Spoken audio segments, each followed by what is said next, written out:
light. Can you remember? 'Cause I feel the same now.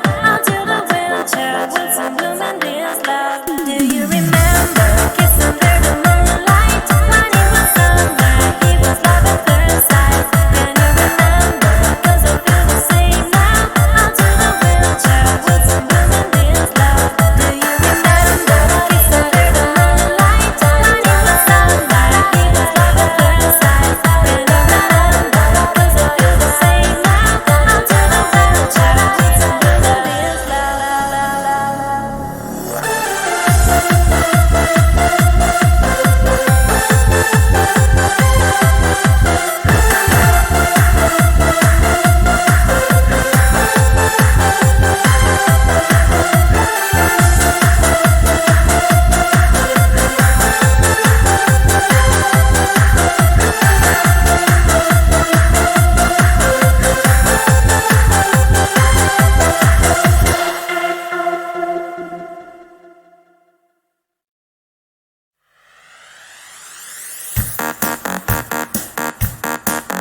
Master Blaster.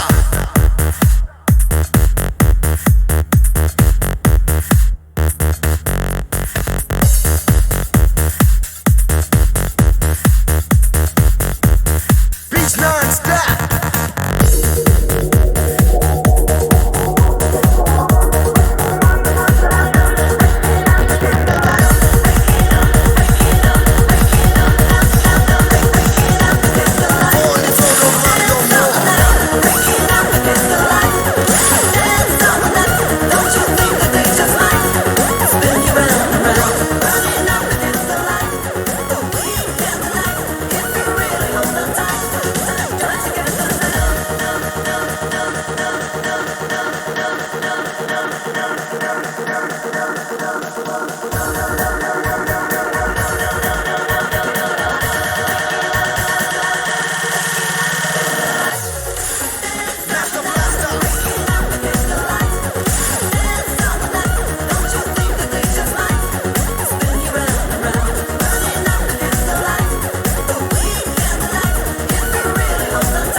What the fuck did Mr. Girl just say about me?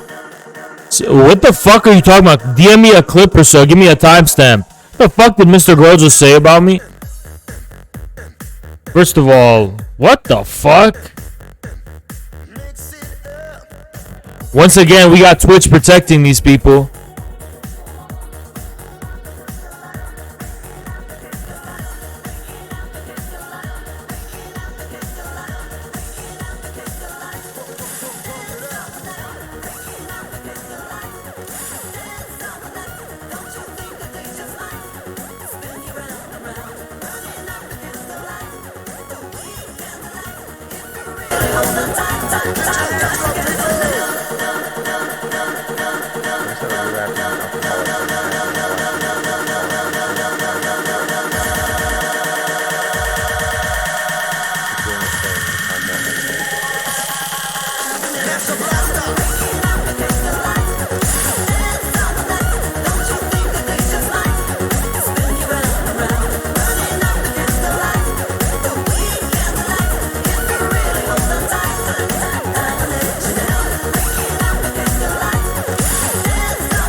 $5. Thank you so much, Grass. Appreciate you. Appreciate you so much, Grass. Because it is later. It's like, what, 9:40? I started the stream at like, what, 10? It is a lot later.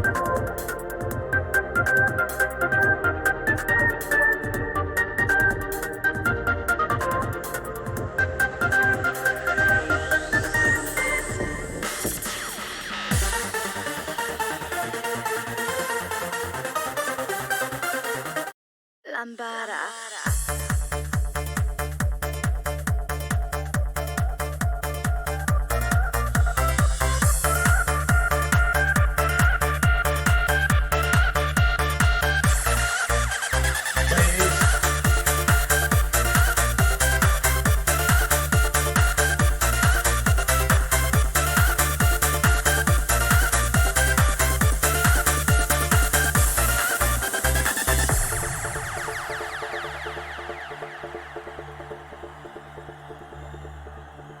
Chorar, você foi que dia só me fez chorar.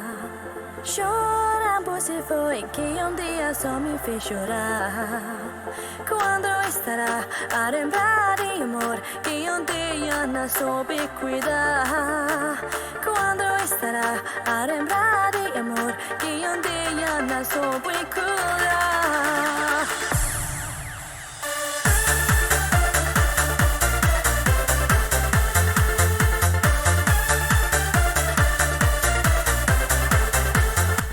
I will debate Proudly Radical right now. I will debate anyone right now. I will literally debate anyone right now. My only conditions is they have to be allowed on Twitch. Mr. Girl's scared to debate me. Keep that in mind. He's scared to debate me. Who's Christian Walker? Who's Christian? I don't know what the fuck you're talking about.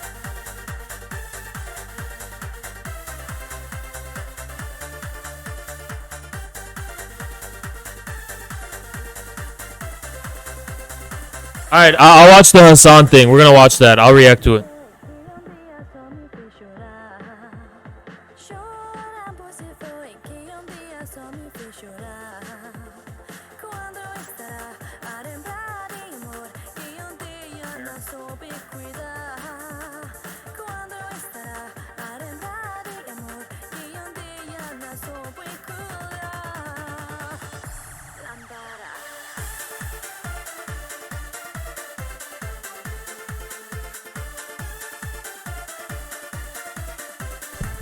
He'd rather interview me?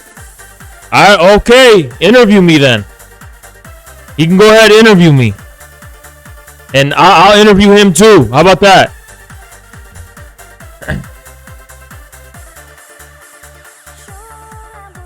Go ahead, interview me.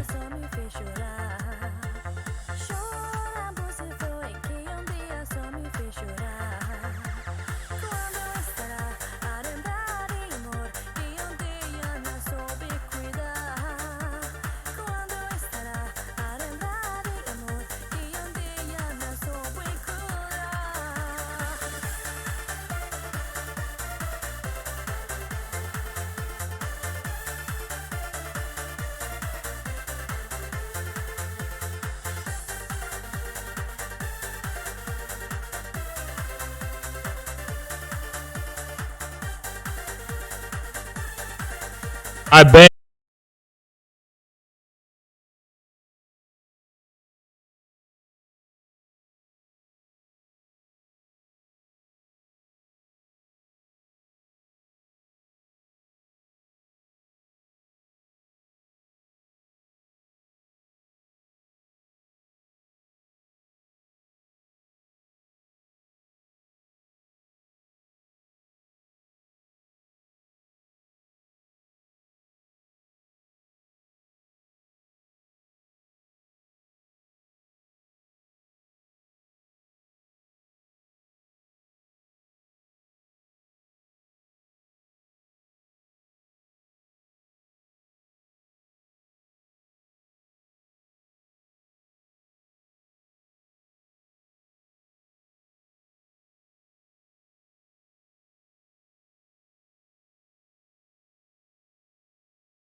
aggression.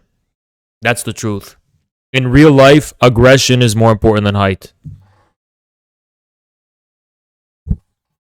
It's literally, if you are more hungry, you get more power, you get more stature, you get more everything. Everything in life comes from aggression.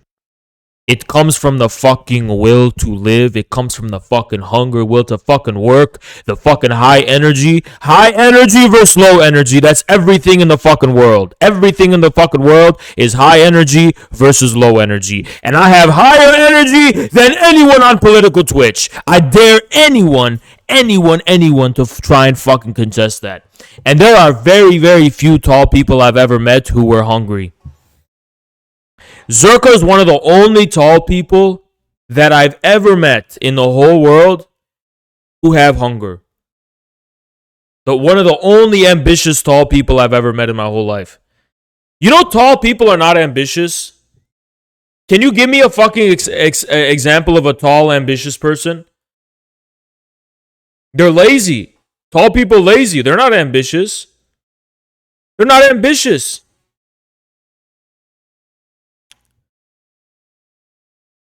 Athletes?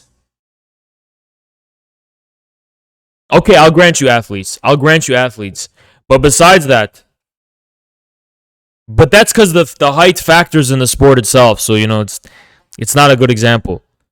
But guess what? In the real world, let's say when it comes to business, tall people are they're not fucking ambitious. They're not ambitious. You don't know any athletes. Height is literally a direct factor in athleticism, like fucking basketball, you fucking idiot. So of course those people are gonna be fucking tall. But when it comes to a fucking ambition, no, you're wrong. Tall people are more likely to be successful. You stupid fucking idiot dumb fuck. Tall people are on average more successful, but they're not ambitious. They don't take risks to get in the fucking position that they're in. They're appointed in those fucking positions because they're tall. They just get appointed. They just get handed shit and they get appointed. But people who seize the reins and are actually ambitious and hungry, that's the Floyd Mayweathers. Do you understand? Those are the motherfucking Al Capones. Those are the motherfucking Napoleons who go out and get it. Do you understand? You CEOs are not fucking ambitious, dumbass. They climb the fucking corporate ladder in a passive fucking pussy way. Yeah, the tall person is the CEO, right? But who makes the fucking company from scratch, from the dirt? A short guy. 1,000%, 1,000%, 1,000%, 1,000%. Napoleon was shorter than me, motherfucker. Yeah, those tall CEOs are bitches. Those tall CEOs are frontmen. They don't make anything. They don't have hunger. They don't have ambition. They're not out here actually working for it and making it. They just slip into that position like you fucking slip into a pair of shoes. Don't fucking tell me that tall people are fucking alphas. Get the fuck out of here with that shit. Fuck out of here with that dumb fucking bullshit. 318 and 318.30. Okay. 318. Okay, we're going to go here. What about people who look short but are actually tall? Actually, those people you keep an eye out from because those people might have more ambition in them. That's dismissal of their work and dedication? No. I stand by this shit. Tall people not ambitious. The only person I've ever met who was tall and had ambition is Zerka. The only person. I've never met anyone who's tall who has ambition. I've never met that. Y'all keep denying it all you fucking want, but it's the truth. It is the fucking truth. You think Barack Obama got ambition? Barack motherfucking Obama? Y'all don't understand how shit really works. Genghis Khan, Alexander the Great, all these fucking people who took all these risks and just went out there and fucking got it. Guess what? Don't give me that fucking over 6. Tom, baby, you're a fucking internet dumbass. Tall, lanky, fucking awkward nerds stay on the fucking sidelines. You understand? Us short dudes. Why do you think there's still short people around, guys? You know why there's still short people around? Because For a lot of the time, a lot of these short dudes, they get none, they don't reproduce, right? But then every 50 years, a short dude comes around and he impregnates 5,000 women from his harem. And that's the source of all shortness in fucking history. And that's why there's still fucking short people that exist. You guys understand how this shit work, right? If you don't think we short men got something going on? We got our own game up our sleeve. We got our own thing going on, motherfucker. Y'all listen. You guys, you humans, you're passive breeders. You're tall and you're awkward as shit. And you go on Tinder and women are like, oh, he's tall, I guess. And you have passive sex and you just have a passive fucking life.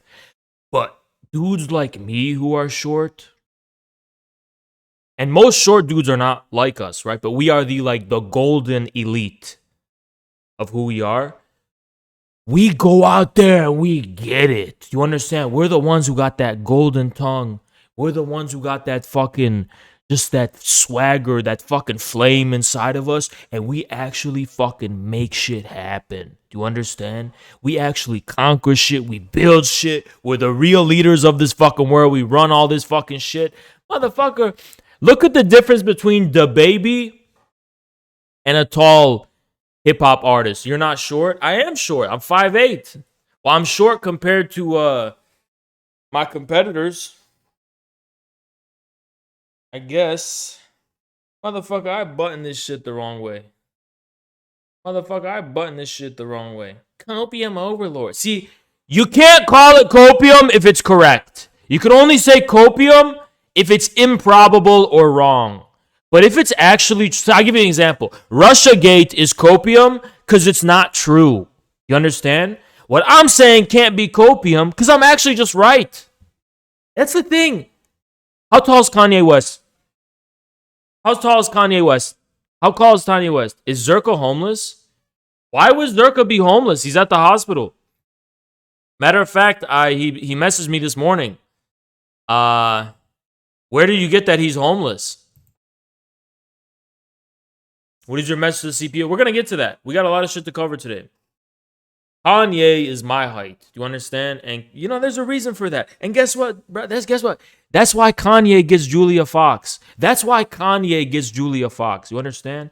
That's why Kanye get Julia Fox. And honest to God, guys, the only time height... When does height matter? Tell me, and besides basketball. Destiny's not taller. He's not taller.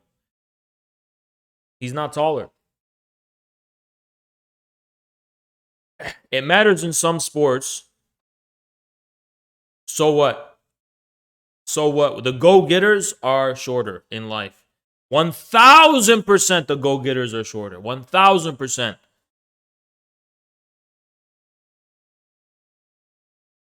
Who the fuck is Taylor?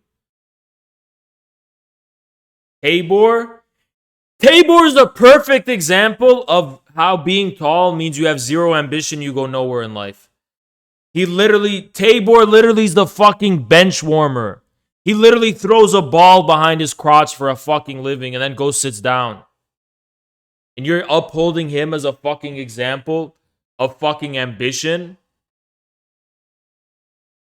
He makes more than me passively. Everything I make, I fucking earn it. I go live and I fucking earn that shit. Every single show is a show. This is why we call it the infrared show. There's a show every day. Every day there's a new performance. There's a new fucking show and new forms of entertainment. You don't ever tune into this bitch and just get the same shit, do you? You always get something new when you come here. It's always very loud. It's always high energy. It's always... You don't just walk in here and we do the same shit like these other streamers. It's not like Hassan where you fucking go in his stream and he's just, we're watching Gordo. Nah, every time you come here, there's always some shit going on. There's always shit going on when you walk in here. You understand? So you got to understand, that's the difference between active and passive. Okay? Active and passive. Height is the biggest... Listen, height... This is why tall dudes can get some on Tinder, usually. On IRL, it's a very different story. But this is why tall dudes can manage to get some. You understand? Because we short men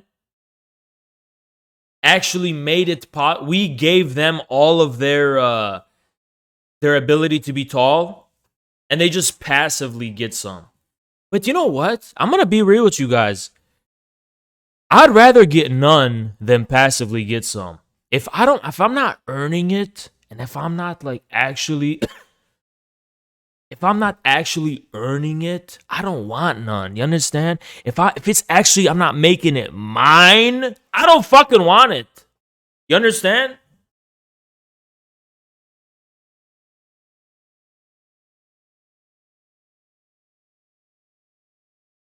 You understand? If I'm not making it mine, I don't want it. I don't want shit to be thrown at me. What am I gonna fuck? Throw it at me. I want what to do with it, right? I'll go and get it is how I fucking do it. You understand? I go and get it. I'm not just talking about one thing. I'm talking about everything. Success, fame, money, everything. Pussy, sure. Same shit. You understand? Well, matter of fact, when it gets thrown at you, you know.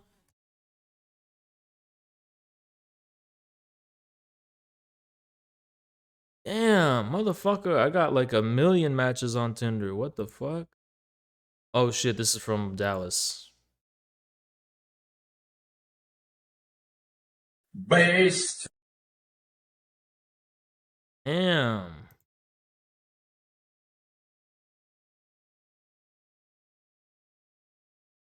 I'm not using Tinder no more. I'm not using this bitch. I'm not using it no more. Thank you, puppy. Appreciate you, man. Appreciate you. Appreciate you. Anyway, like I was saying, y'all gotta fucking understand.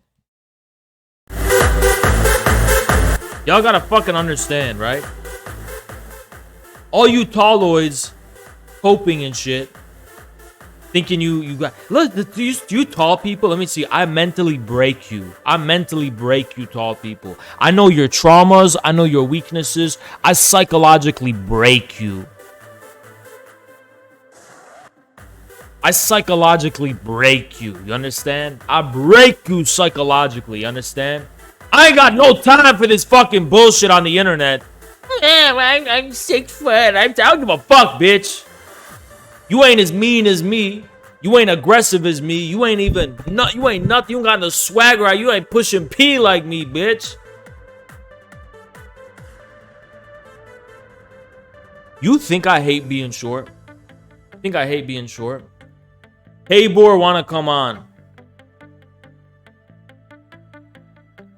Tabor sitting on his bench. Of course he wants to come on. I'm living the life he'd always wanted. I'm living the life he's always wanted his whole life. A short dude living his life. You understand? I'm like the baby in this bitch. Kanye West in this bitch. You understand? He will never have what we have. He will never have what we have. He will never have what we have. They will never have what we have. You understand? Listen, y'all tall people, you tall people on average may be more successful, but you'll never be a Kanye West. You'll never be a Haas. You'll never be a Floyd Mayweather. You'll never be a Napoleon. You'll never be an Alexander the Great. You'll never be a Julius Caesar. You'll never be a Genghis Khan. You'll just be some nobody ever remembers. You'll be somebody nobody remembers. You'll be a successful person nobody remembers. You understand? You'll be successful, maybe a little bit more successful than your short peers, but you will never ever be remembered. You will never be a Putin. You will never be a Putin. You will never be a Putin. You will never be a Haas. You understand? The biggest mistake the internet ever did was roasting short dudes. Let me tell you why. Because the truth is the opposite is correct. Tall people should feel bad. And they can't control it. They just grew too much and it was out of their control. They can't even control that shit. But it's unironically like they should feel bad.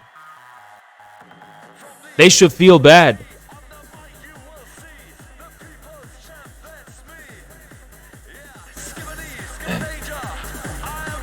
Tall people are good for nothing. What do they do that's good? What do they do that's good? They're good for nothing. It's a disability. It's a disability. You see this youth, they're growing too much. For what? Because they cannot condensate their human willpower, so they just grow out of control into a monstrosity. You understand? If you can condensate your human willpower, your nervous system will be connected to your brain, your spinal cord, to your body, hand-eye coordination, faster synapses between your fucking limbs and your fucking brain, and you will be a fucking real concentration of fury. You understand? And listen, I feel bad saying this shit, but the worst thing the internet did was open this box. Because it would have been better if we just never talked about it and everyone would feel better about themselves. But the truth is, being tall is worse than being short. Okay, you know what? I'm gonna be real. I'm gonna go against the short dudes and I'm gonna say something. It's actually not about tall versus short. It's about the golden mean. Because I'm gonna be real. You got you dudes who are below 5'7" or 5'8". Yeah, below 5'8".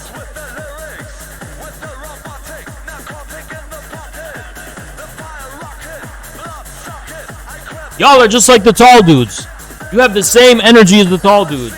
You dudes who are below 5'8", you the same as the tall dudes. Same shit. It's always the ruling class and the very, very low versus the middle class, which is me. You understand? The 5'8" is the golden fucking mean of height. 5'8" is the golden mean of height. Everybody fucking likes 5'8". You understand? Kanye West, the baby. You understand? Everybody fucking likes 5'8". We 5'8" people, we represent the truth. We represent the average. We represent the way. You understand? We represent what it is. You understand? The golden height, 5'8". The golden height. You understand? 5'8". I don't give a fuck about you people. I'm 5'10". I'm 5'6". Get the fuck out of here. I don't give a fuck. You understand? 5'8" is how we gotta do it out here. You understand? We 5'8" people. We the most aggressive. We the most ambitious. We got the most swag. We got the most whatever. We got the most creativity. We're the Renaissance men, well-rounded like Mario from Super Mario Brothers. All you motherfucking Luigis and Waluigis, get the fuck out of here. You know what I'm saying? We a bunch of Marios in this bitch. And guess what? Y'all don't get that Princess Peach. Y'all don't get that fucking Princess Peach. And guess what? Who's the other one? Daisy. Luigi think he getting Daisy, but Mario hitting it from the back when he's not looking. 1000%. 5'7" and 5'9", y'all are the VIP. Y'all are the vice presidents. 5'8" are the presidents. You understand? 5'7" and 5'9" are the vice presidents. 5'8" is the president.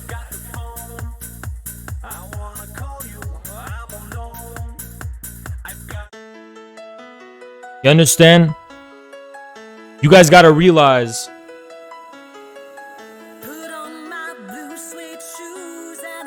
You gotta realize 5'8" is the way to go. You know what I'm saying? Like 5'8", we're the most fun. That's the thing too. We're the most fun.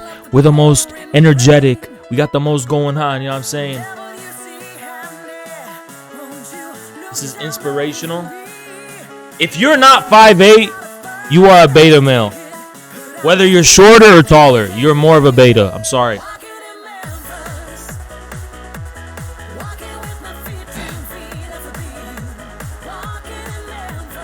If you are not 5'8", you are a beta. Okay? If you are not 5'8", you are a beta. And I wear Air Force Ones to hide my power level. Usually I walk around as 5'9" or 5'10" to hide my power level.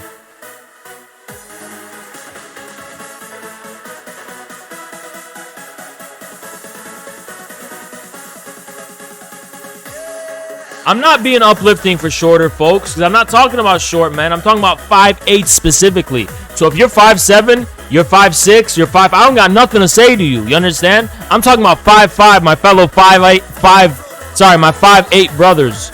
I'm talking about my 5'8 brothers. Yeah, we're short, but we're not.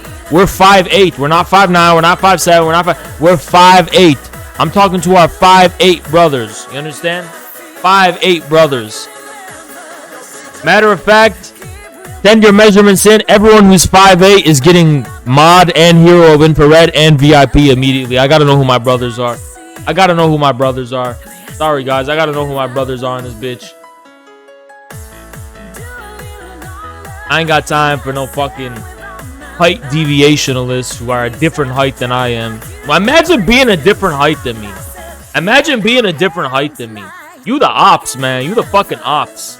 When I find out somebody's a different height than me, you the ops. I can't look at you the same way. Who the fuck are you? I'm 6'1". What? You come from planet Venus? You come from planet Mars? Where do you even come from? I'm 6'2". I'm 5'5". What? What are these fucking foreign numbers, these strange fucking numbers out here? Motherfucker, I'm 5'8", the normal hometown number. You know what I'm saying? I'm the hometown.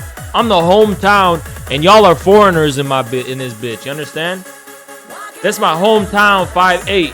Baseline, default, average, 5'8". And everyone, you know what? To be honest with you, everyone who's different from me is worse. Does it make sense? Like, for example, some of y'all who's like, oh, Haz, Haz, I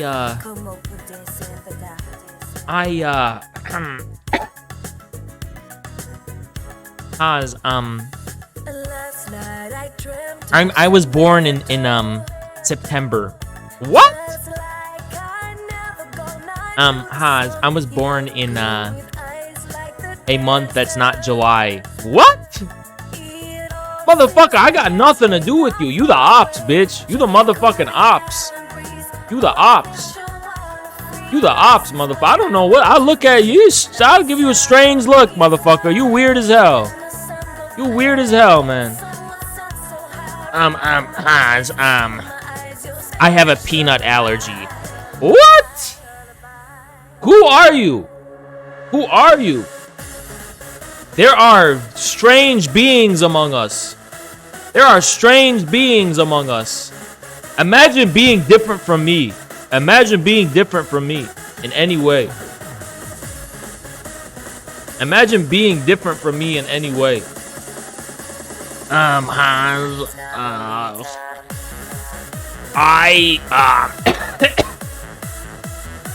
Actually, Haz, I'm double jointed. What the fuck is that? What the fuck is that? Double jointed? Motherfucker, who are you? You the ops, man. You are not part of my tribe. You're not part of my species. Double jointed? I just, all these people who are different than me, I don't fuck with it. I don't fuck with it. I don't fuck with people who are different from me. I don't fuck with it. If you're not the same as me, you the ops. 1000%. Imagine being different than I am.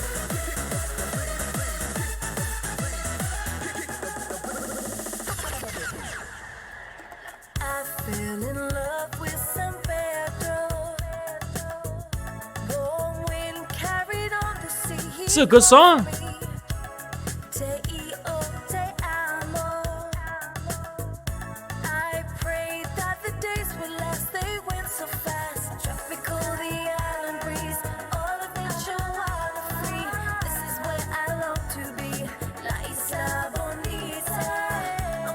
I want to go to Mexico, guys. I'm going to Mexico. Fuck it. I'm going to Mexico, man. I belong in Mexico for at least for a period of time. I want to go to Mexico, man. I just feel like it's calling me. I just feel like it's calling me, man. I want to go to Mexico, man. Shout out Mexico, man. Shout out my Mexican brothers. You know what I'm saying? I want to go to Mexico, man. I want to go to Mexico, man. I feel like I gotta go to Mexico, man. I'm gonna be real. I feel like I gotta go to Mexico. I feel like I gotta go to Mexico, man. I'm trying to go to Mexico. My whole life, I just always felt it calling, like, go to Mexico, go to Mexico, go to Mexico. I'm gonna go to Mexico, you understand? I don't know when, but I'm gonna go to Mexico. Gone, baby, out of my life, and I was wrong, baby, to think that we could carry on the way we did, boy. No, baby, I'm still not over you. I dream, baby, oh, baby, and every night I'm sending out. I'm trying to go to Mexico.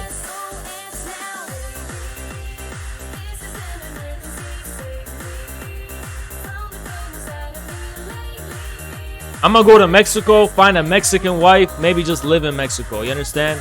I'll just live there for the rest of my days. Well, I gotta go to Mexico. I'm going to Mexico sometime. I gotta go there. You understand? I don't have time for this low energy America right now. Not right now. And I need that high energy Mexico. You understand? The Mexicans are high energy. And I'm high energy too, so I want to go to Mexico because they got high energy.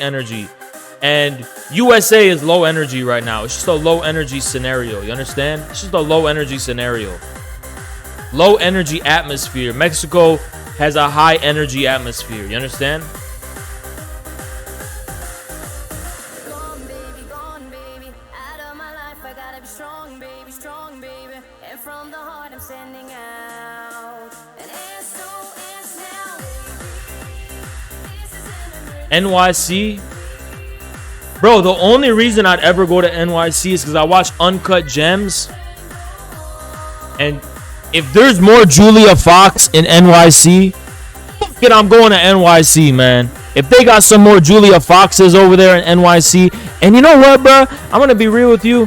I really feel like New York, that's where all the big booty bitches are at. Even more, way more than LA. Just New York, they just got thick, aggressively thick women in New York. You understand? They just got aggressively thick women in New York. You understand? And I'm gonna go to fucking New York. I'm gonna go to New York. You know what? Fuck it. I'm going to New York. I'll go to New York sometime because I just feel like those people are aggressive. They're aggressively thick. You understand? They're aggressively thick.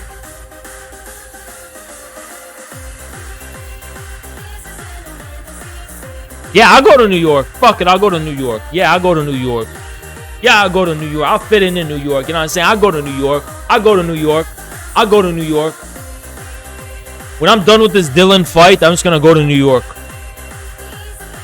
I don't have the freedom to travel right now because I got to go train. After I'm done training and I'm just done with this fucking fight, I'm going to travel to New York.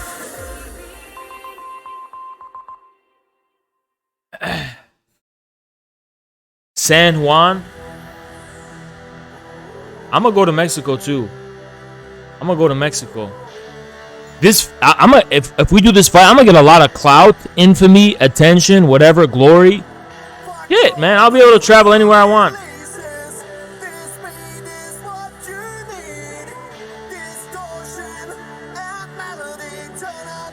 I prefer him to think that I'm not gonna do it, so I'll train harder. You get what I'm saying? So that's fine. Oops, I wasn't supposed to reveal that.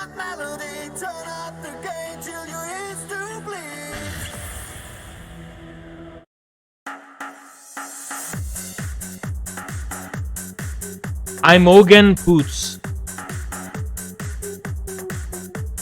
Let me see that.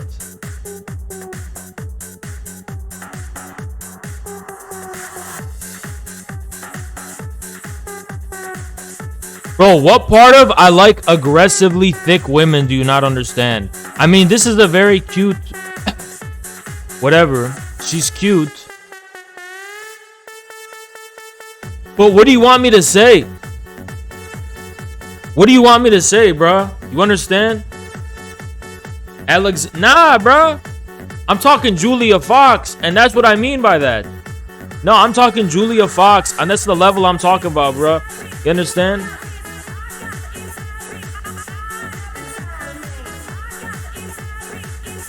Who is this? This meteorologist? Oh shit! Who is this? Who is this woman? This you just, what was her name? Lysara? I'm looking at her on Google right now. Damn, bruh. This is a meteorologist? Yeah, bro, this is my type. This is 100% my type. Larissa Abreu. Yeah, bro, that's my type. That's my type, bro. You nailed it down. That's my type.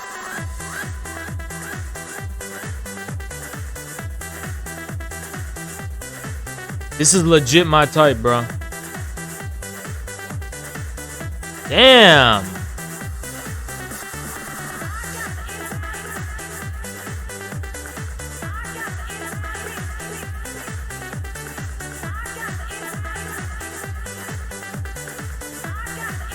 Damn, Shensia? Damn, bruh. Yeah, man, that's what I'm talking about. What's her name? Shensia? Yeah, I'm looking at, yeah, bruh. You got it. You're getting there. You're getting there. You're getting there, bruh. Doja Cat? Nah, bruh, not Doja Cat. I ain't... Nah. Nah, bruh.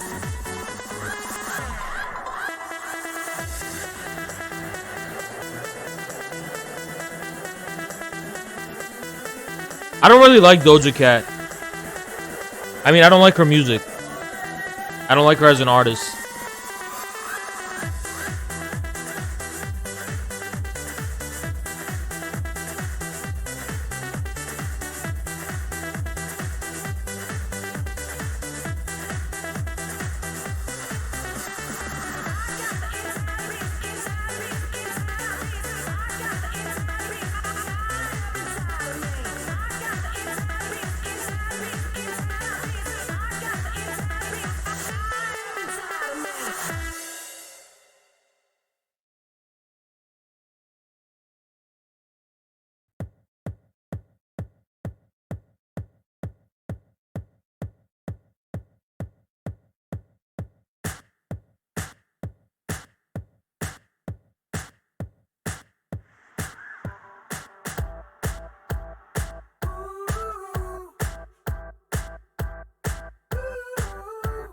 Okay, what is this song? No, we're not listening to this. The dark side. San Francisco. If you're going to San Thoughts on Mr. Girl? 100% opposed. And he's scared to debate me. Okay, this is the last one I'm gonna check out. Lauren Pisciota. Oh shit. Okay. Damn.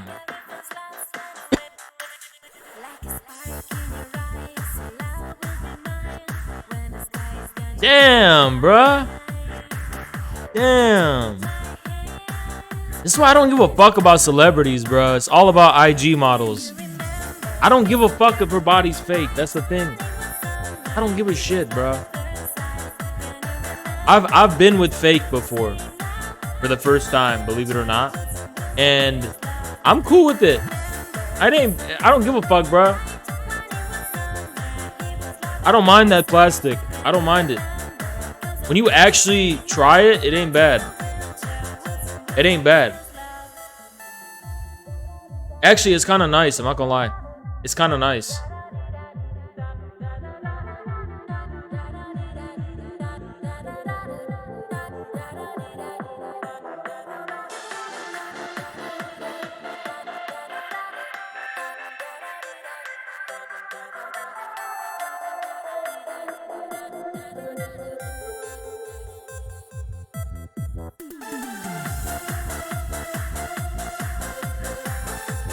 Alright, we're gonna watch this shit.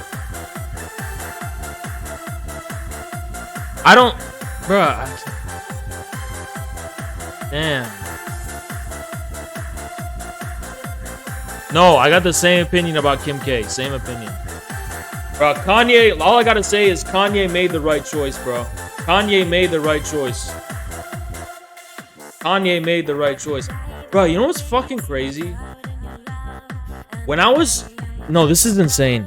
When I was arguing with Zerka about Kim K and I was saying Julia Fox is better, bro, Kanye agreed with me. Because look at the choice Kanye made.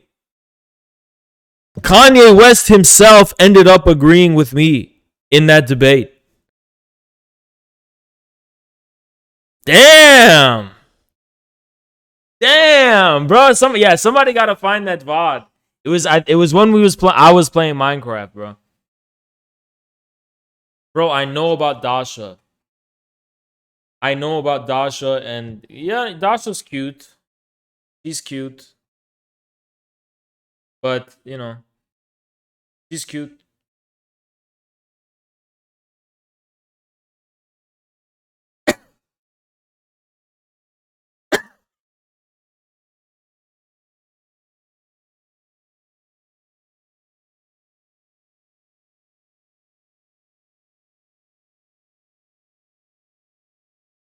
She's cute.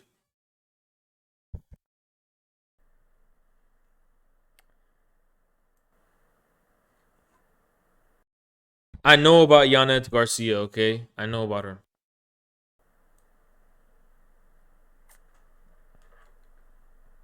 What's the biggest wild animal you think you could beat in a fight?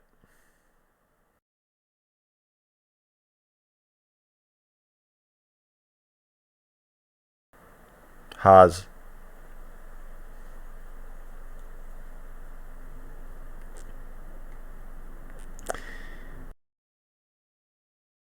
So this dude knows we're on to him. You understand? Why is he mentioning us? He's already bigger than us on this platform, right? He's mentioning us because he's taking note of the fact that we're the only stronghold that poses a threat to him, which is why he's terrified of infrared. Terrified.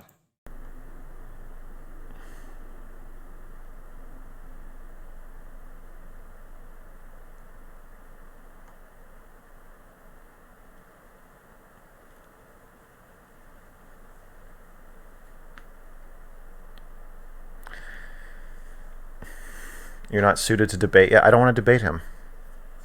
I'm not trying to debate him. It's more like I just want to interview him.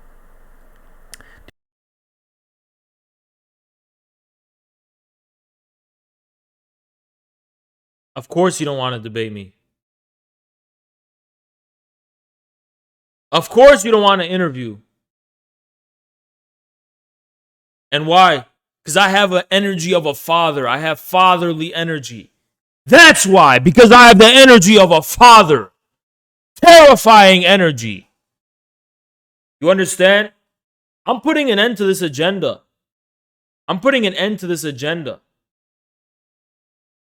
You understand? I put an end to this agenda. They're trying to bring this agenda onto Twitch. I'm putting an end to this agenda. I'm fighting back against this agenda, this pro-pedo agenda. You understand? There's a pro-pedo agenda going on Twitch, and it seems to be promoted, inorganically promoted by strange forces. This dude blew up overnight, normalizing pedophilia and shit. And we're pushing back against that fucking bullshit. Infrared's community not gonna fucking stand for it. The tanks are ready and the army is marching in lockstep. And we're not accepting this fucking bullshit. I'm gonna grab a water.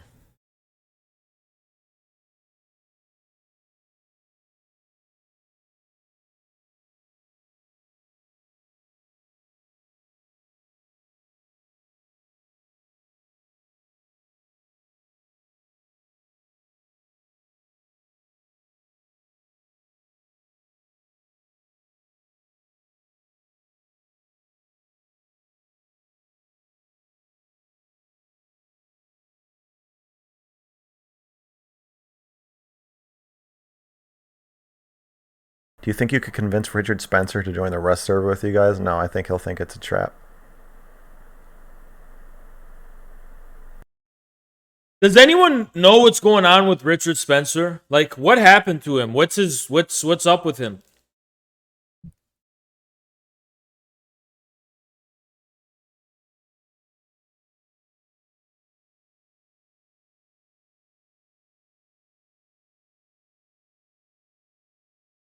What's his deal right now? Bro, shut the fuck up. I know who he is historically. I'm saying right now, what is his thing? Because all those people changed their views into something else. So what happened to him?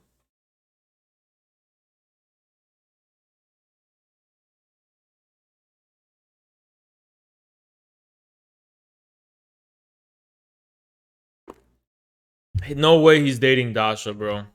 There's no way.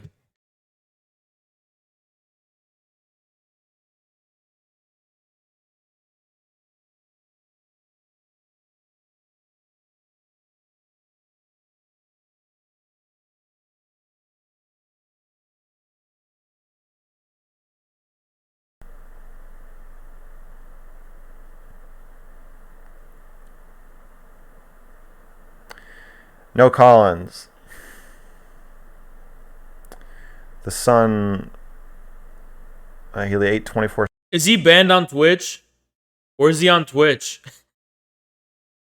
live.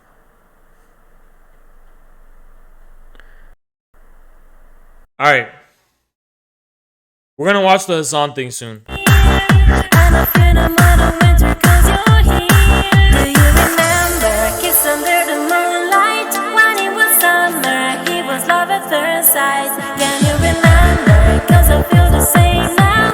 Until the winter, woods and bloom and this love. Do you remember kiss under the moonlight? When it was summer, he was love at first sight. Can you remember? 'Cause I feel the same now.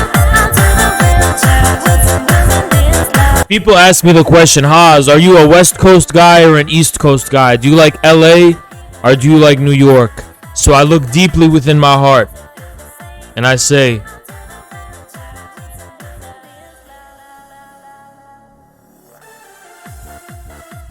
neither. I'm a Michigander. I'm in the Midwest. I'm in my home of Michigan with its wide open spaces and its great lakes and its beautiful air and scenic water. And I'm breathing the oceanic winds. And I'm breathing the great terrestrial space, the vastness of the land of Michigan. I'm a Stalinist Michigander. I'm not a New York ultra-leftist or a Los Angeles degenerate. What the fuck is...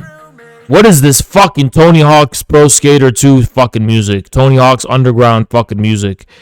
Get the fuck out of here with that fucking bullshit. I didn't fucking sign up for that.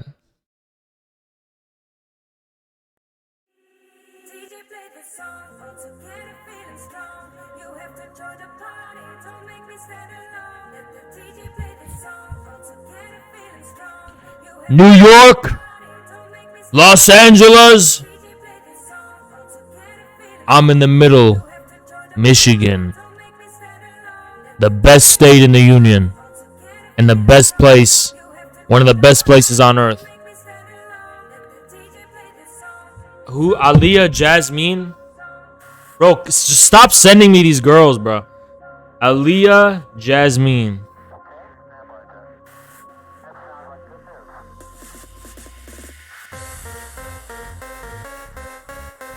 Bro, she looks young. What the fuck? Nah, that's weird. That weirds me out. That weirds me out, bro. She looks young. That weirds me out, bro.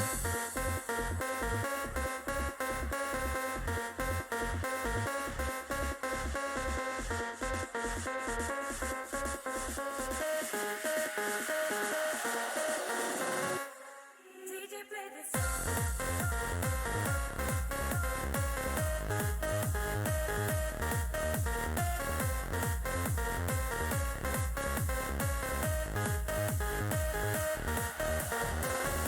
Eva, bro, what is this? 2004?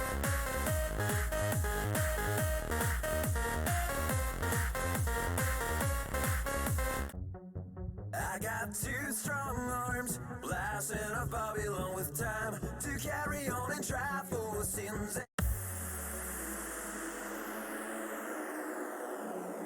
All loyal patriots understand this. All loyal patriots understand this song. If you don't get it, you don't get it.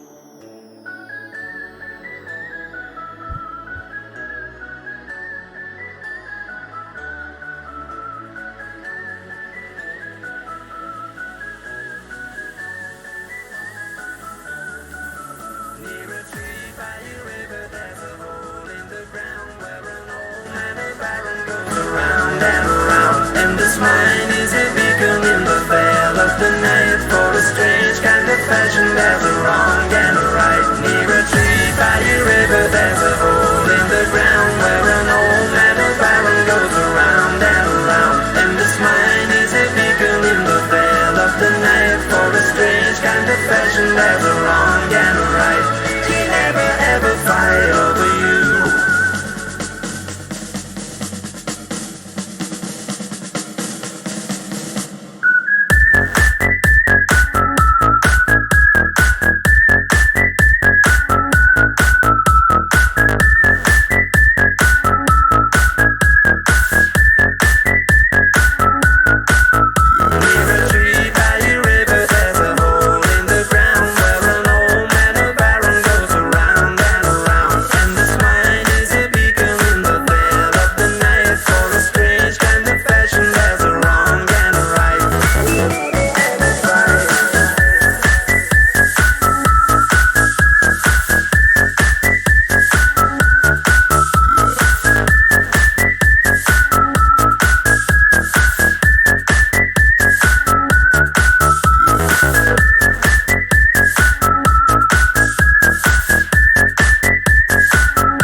My viewers have not gone up.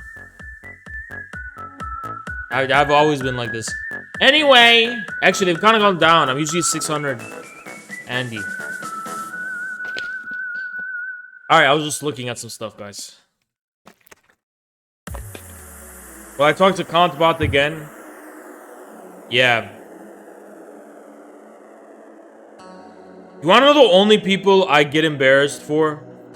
Sorry, not by.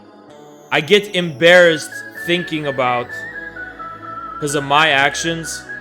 People like Kantbot, I'm like, bro, he probably thinks I'm a fucking idiot. Sometimes I'm like, the only people I would feel embarrassed in front of, that's what I mean to say.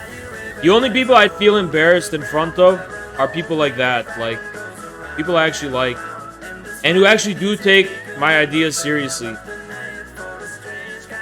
I hope they just either give me the benefit of the doubt or maybe understand it. I don't know. Yeah, I'll just put it this way, guys. Let me put it this way.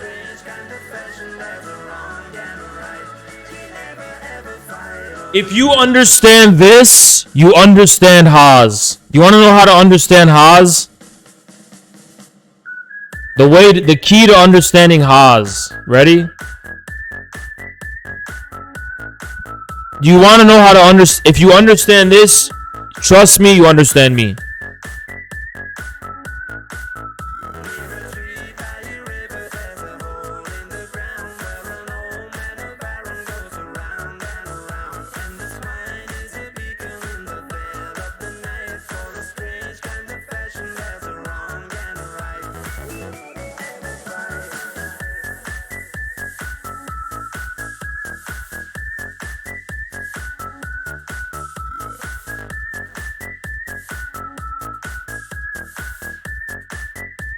Everything I'm doing on Twitter, everything I'm doing optics wise, you understand it. If you understand this.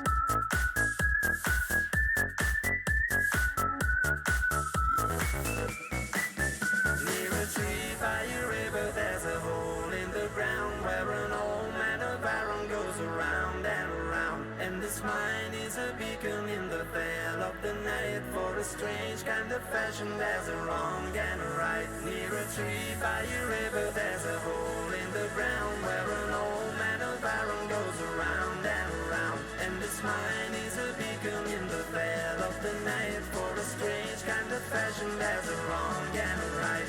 He never ever fight over you.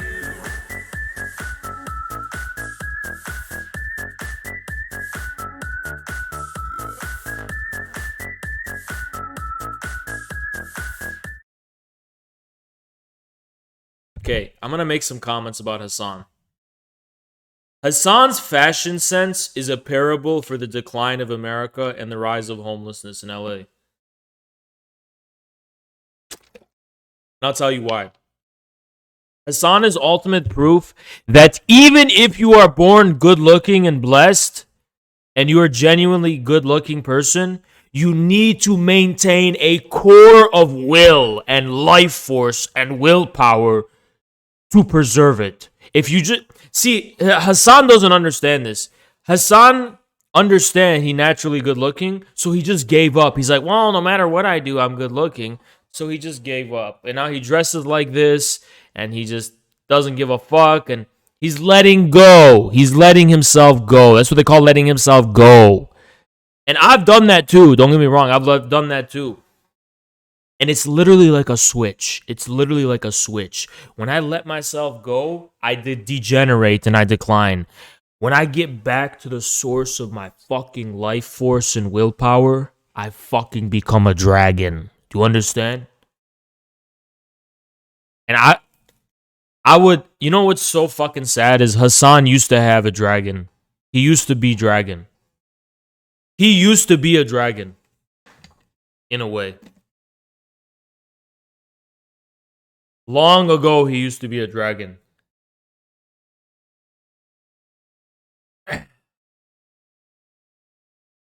Hassan climbing his way back up to success after he loses it all, maybe he'll regain it. But right now, it's a very sad thing. And it's the same thing as going on with homelessness. You know, there's some homeless people, 5% of them maybe, who have just completely given up and have nothing to lose in life and don't care about anything. They just completely gave up.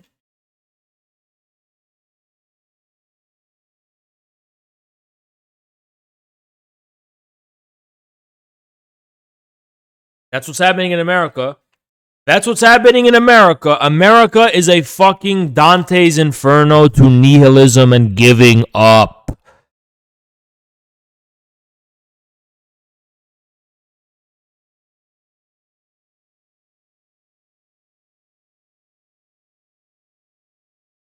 You mentioned me to this. I'm going to react to it after this.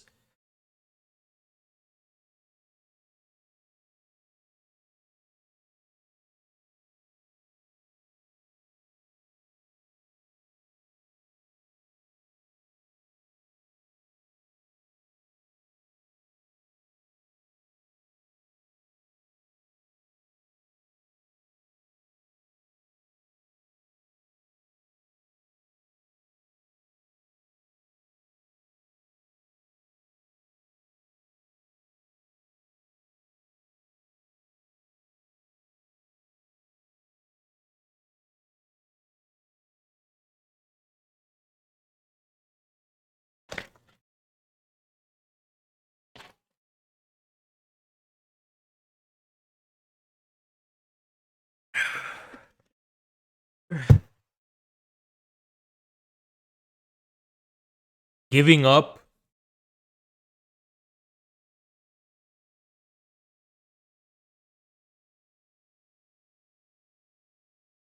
What is beauty?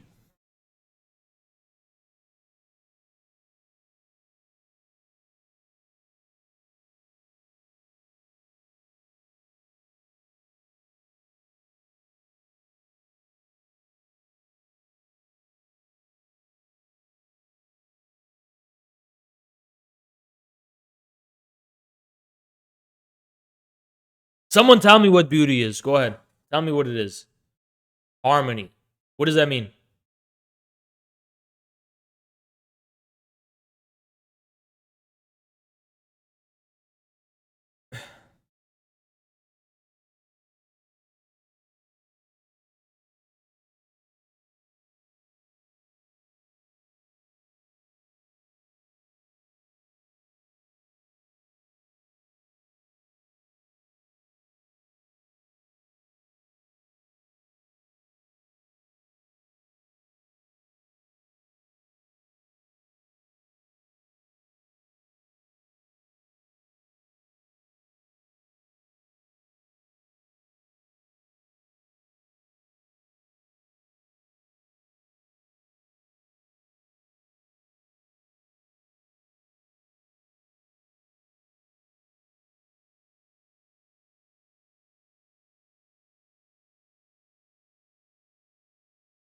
Symmetry? Oh, really? So a square is the most beautiful thing then, right? Is that it?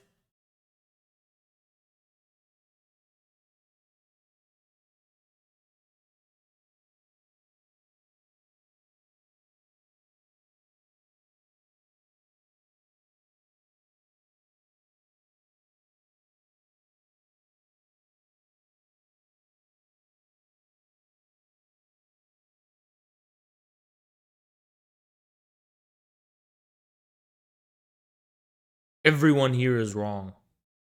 Everyone here is wrong. Everyone here is wrong. Beauty is what returns you to when you first entered this world and when you first leave it.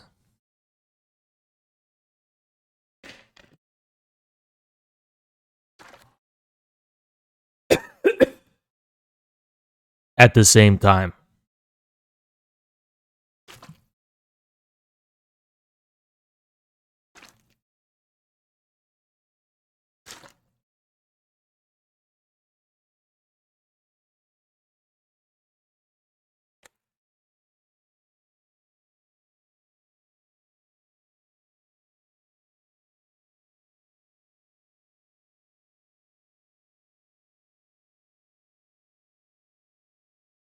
Meritocracy, where people with merit actually succeed? A lot of the time, yeah. Okay, what the fuck am I watching? Do you think the United States is a meritocracy, where people with merit actually succeed? A lot of the time, yeah. Really? I don't think it's universal, no, but for a lot of people, yes, absolutely. I don't agree with that at all. I mean, you don't think it's possible. What do you mean? Of course. What do you mean, Hassan? Of course, first.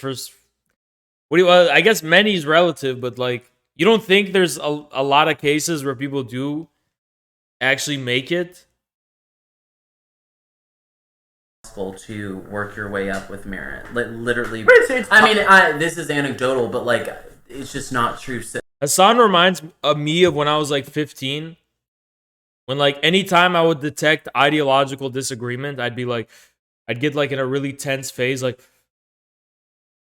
we're very dangerously close to Hitler. You know what I mean? He just gets in like this very paranoid, like distrustful emergency mode where he's like, uh-oh, the boundaries are being breached. The boundaries are being breached. That's so many people's stories. So I mean, no, it definitely happens. It happens less than in places that have less of a fuck you, pay me thing. The left is a cult where you think that anyone not in your cult is actively a Nazi or something.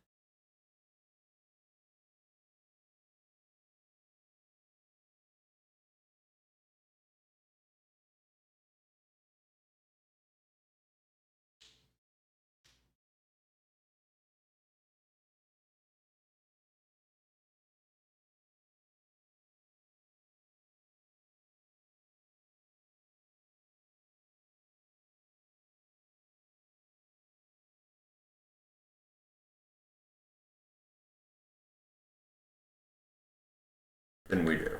Like, not like no one's gonna call like any of these like EU nations socialist by any meaningful definition, but people are less on their own there, and they have more social mobility. More people move up than they do here. Yeah. In the last 30 years.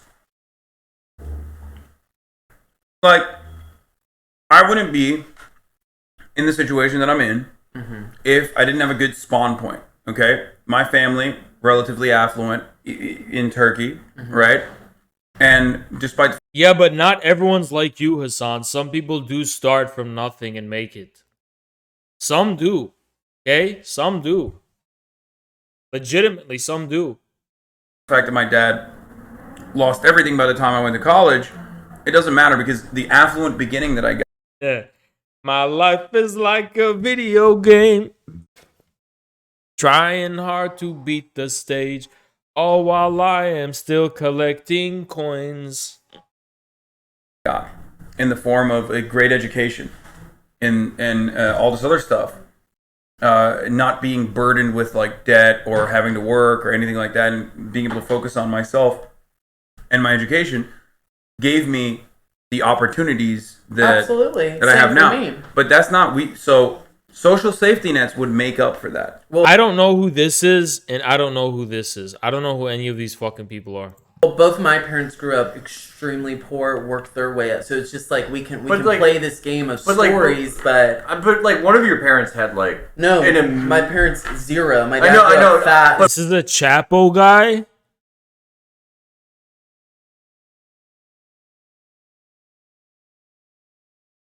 What a fucking loser. So, but what I'm saying is like he had he's like athletic ability. Well, but, like, some people This is a famous Trump TikToker.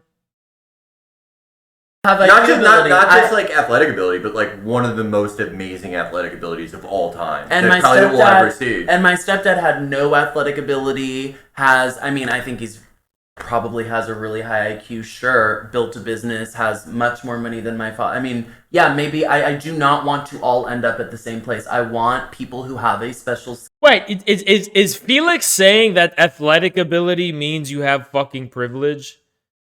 Dude, shut the fuck up. We're not gonna play this game of like, traits you're born with. It's like, shut up, dude. We're talking about whether you inherit wealth or not.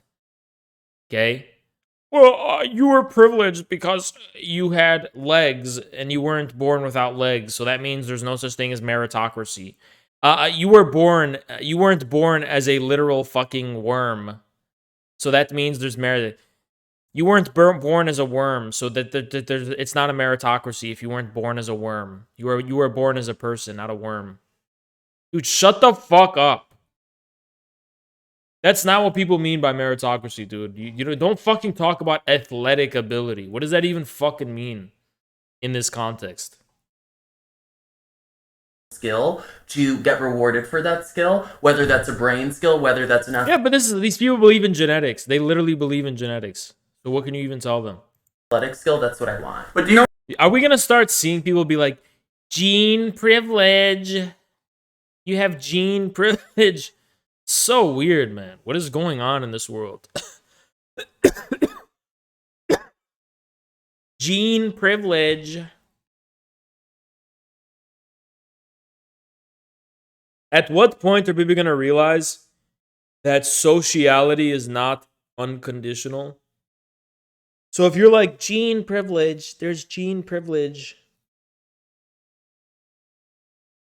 no one do you has think a like disagreement but with do you that. think like do you think that like the children of a guy who has no skills who just Hassan literally has this to troll me because I called out his Soviet flag and he put this instead to troll me. I'm not even kidding. It's literally there for me.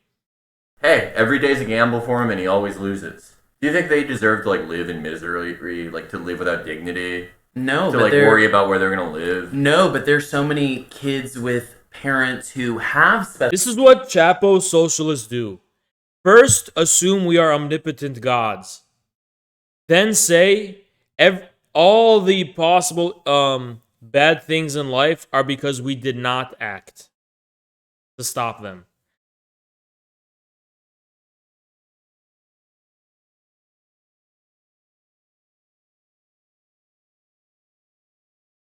special skills, and those parents blow their special skill off, and that's that's on the parent. But like, what about? But I don't think like, that- what about the kid though? Like, is the kid just fucked then? No, but what do you propose? That Like, do you think That there's like government housing. That we there's an have actual- government housing? No, we don't. You want better government housing? No, we don't more. have. We don't have government housing. Not to the extent that we need it. I'm proposing that just there is a basic guarantee of human dignity, Yeah. like that other countries have. That you're not just totally fucked if your dad is like, oh, I spent all the bread money. Yeah. Spent all the bread money Or- on unleaded gas to win a street race and I lost.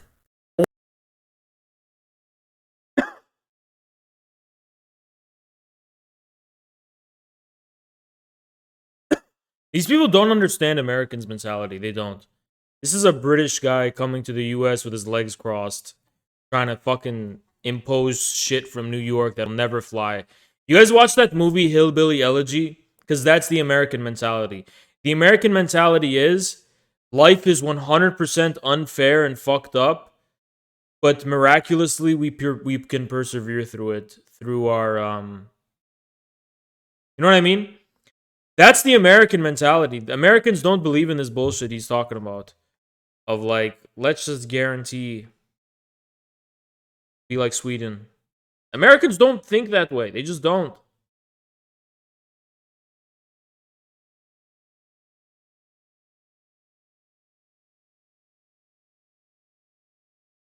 Americans believe that individuals can persevere through any conditions and circumstances, no matter how bad they are. And while that's not true, there is truth in that mentality. And the truth in that mentality lies in the fact that there is no guarantee for a baseline.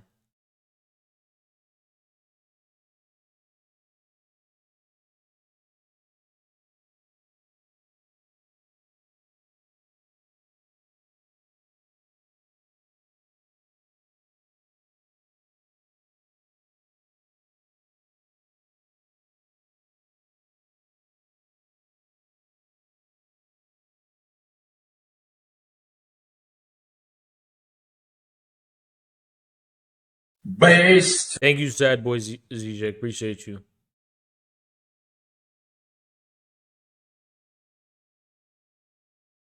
That's not what I mean by baseline. By baseline, I mean like Sweden or some shit. Yeah, they're Fabians. Fabian socialists. 1000%, that's what they are. Fabian socialists. What I'm trying to say is, the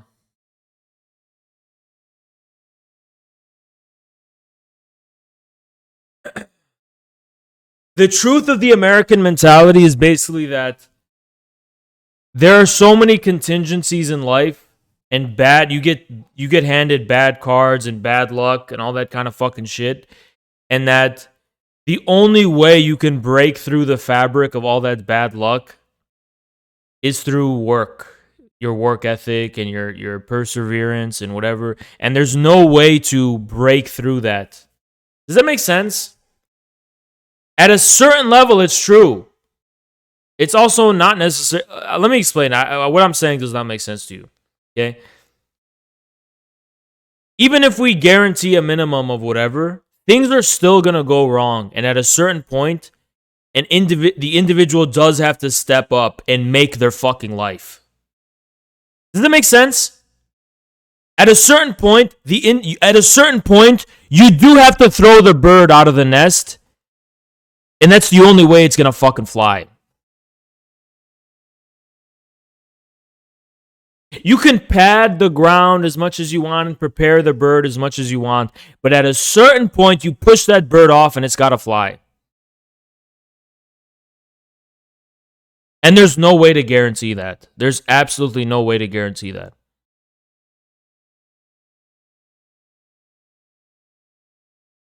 If you're broke, have no money, and get hit by a car, should the government help you? Yeah, of course.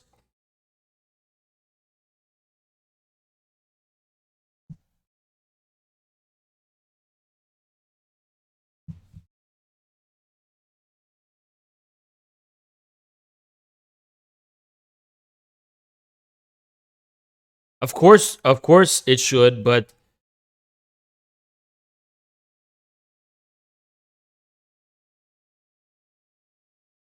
those are just things. Yeah, for as many things we just cannot control as individuals, of course. But let's not get comfortable with the things we cannot control.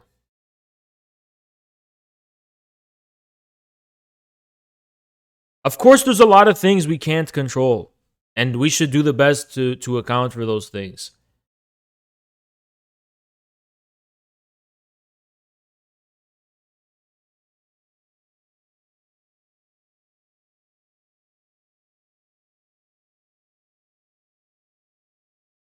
That opposing vaccine passports is libertarian and not socialist.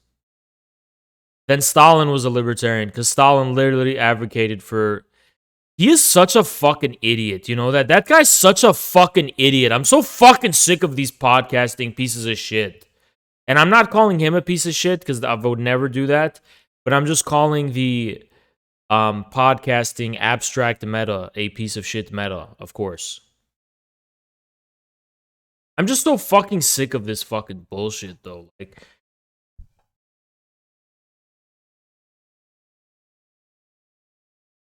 vaccine passport, like everything the government does is about whether it's what is a socialist thing the government is doing.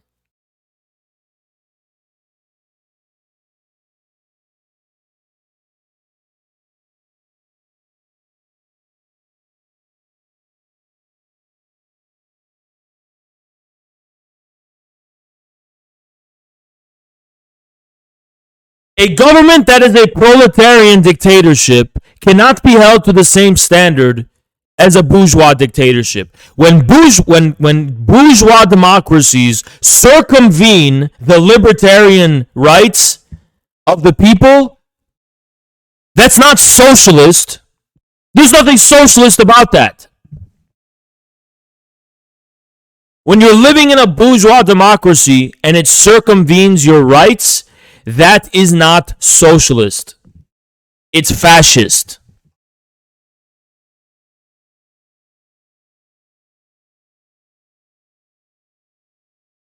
If you want governments to have more power than the bourgeois democratic government, that can only be based on a deeper social contract that is enshrined in the proletarian dictatorship, which is a more fundamental type of democracy than bourgeois democracy. And in that kind of state, governments do have a broader reach because the relationship between the people and the government is broader.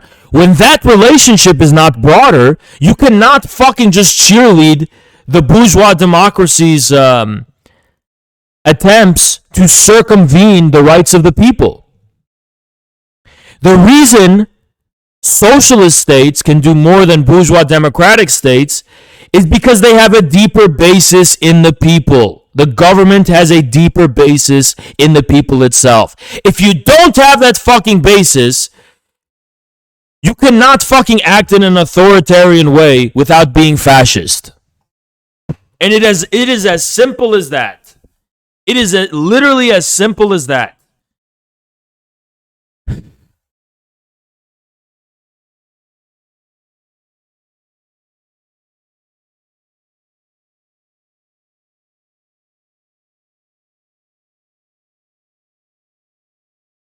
Because that's a lot of people. I've known guys like that, and sometimes they have kids. Or depending on where you're born, dude. right? Like, you can't honestly say, obviously, that like some kid born into like a rich executive producer's family in Beverly Hills has the same starting point as No, like, a I kid don't want born to in... solve, but they should have an extra start. Their parent worked to give them that starting point. No. You're saying fuck what that parent put in? No, he has the starting point because someone worked for it. And they should have that starting point. This like whole debate is a distraction that Hassan brought up. It's a completely meaningless point. Let's not talk about, this is so abstract and niche and like stupid. I mean, look, I don't know what to fucking tell you.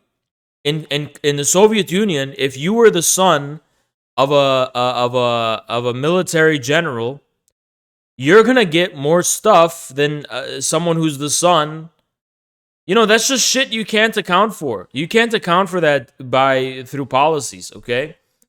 That doesn't actually address like the necessity out of which something like socialism arises, okay? The necessity out of which socialism arises is saying, okay, forget that conversation. Let's talk about what are the jobs that the American people have. How are we going to get jobs here? How are we going to get... And are there monopolies stopping that? Are there monopolies preventing smaller businesses from being able to thrive? Are there monopolies that are preventing economic development and growth? I mean, that's what you really have to think. You don't talk about if you're the son of Hollywood. It's stupid, Because it was worked for. It didn't come from something random. But you're missing my point. What I'm trying to say is that people are always going to have additional advantages. That's a given. I'm not advocating for like the equality of outcome or whatever the fuck Republicans think like leftists believe in. Okay, that's not a real thing because look at the NBA. There's always going to be someone that's taller, someone that's faster, someone that's stronger, someone with more skill. Yeah, the issue is when the ladder out of poverty is kicked out from the people. Yeah, that's the problem. That's monopoly. That's what you got to talk about. That's not what I'm talking about at all. What I'm simply stating is being able to offer every single citizen, every single individual that steps foot inside of the U.S. fucking border, okay? Oh, yeah. Across the board, no. a same level of base material equality and a same starting point that addresses all of their humanly interests and needs so that everyone can prosper and everyone can have lead a life of dignity. And then Okay, what does that mean concretely? Could and we get have on board with something you were saying. If you didn't say anybody who steps over the border, why are you when we have Americans who can't take care of themselves, can't afford basic needs. But okay. So you'd be fine. So you'd be fine if we had a stronger border. If we had a stronger border, we talked immigration, then we could discuss it. Sure. I don't know what that would look like. But when we're bringing. We could discuss it. It's like, but you won't even say yes to that. No, you won't even say yes to that, even if we had. We could discuss. You won't even say yes to that, even if we had. I've used that one too many times in my life to know what that means. To not know what that means, rather. Yeah, no. So you're against it, like, even though I don't know what you're saying. You're saying I'm against universal, but y'all pitch it in a way where you say, "Oh, it's just the bare minimum for people." Yeah. No, lots of people are surviving at the bare minimum on the horrible welfare system that we have. So no, people are surviving off the. So then you say, but what is your bare minimum? A luxury apartment, like what people need most of all is just a basic. Yeah, I wouldn't call it a bare minimum. I would call it this is the issue, right? A bare minimum we do already have. We already do have a bare minimum. What we don't have is a path to a middle class life. So, a middle class life is not entirely provided by the government. Obviously, individual initiative and will plays a part, but the majority of people do have individual initiative and will.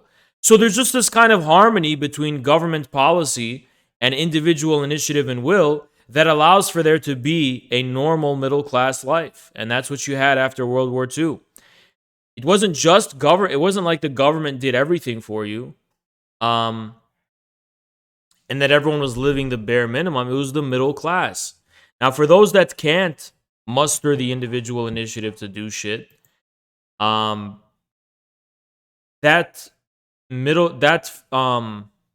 need people to understand human beings are not animals. You don't just give a shit and then that's it. We are working beings. We are inherently thinking beings and working beings. We transform the world around us. Okay?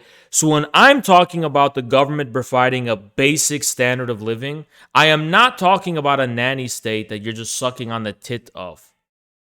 Okay? That's not what I'm talking about. I'm talking about, like, for example, in a land reform, you get some land. But what you do with the land, you have to work the land. You have to attend to the land. You have to make sure you prosper. It's not like You're just given free food to do whatever the fuck you want with. So you have to work. You have to do something with it. Base. Thank you, Junk. Appreciate you.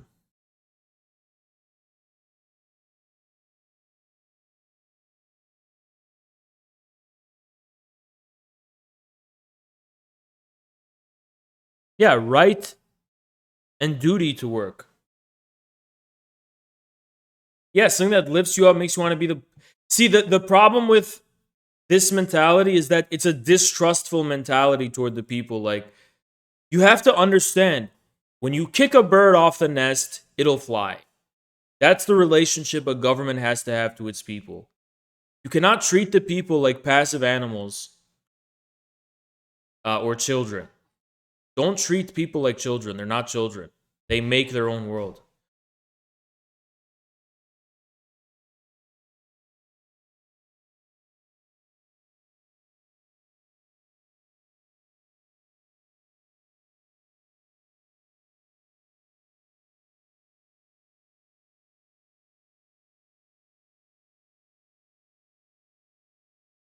You know, the way we should start thinking about communism and socialism is, instead of handouts, this is how you're going to sell it to the American people. Don't think of it in terms of handouts, okay?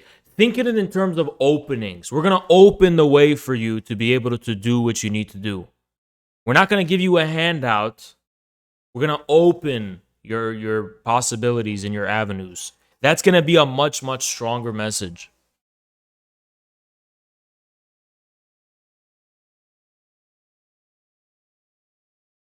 We're going to open your horizons and your ability to prosper. We're going to open the horizons of prosperity.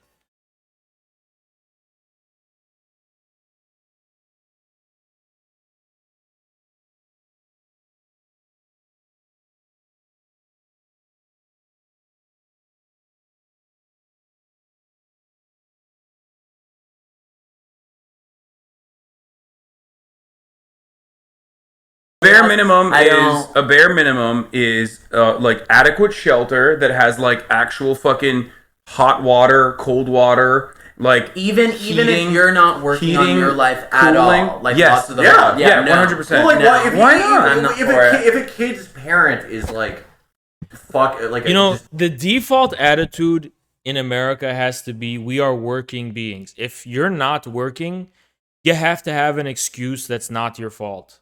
But we are working beings.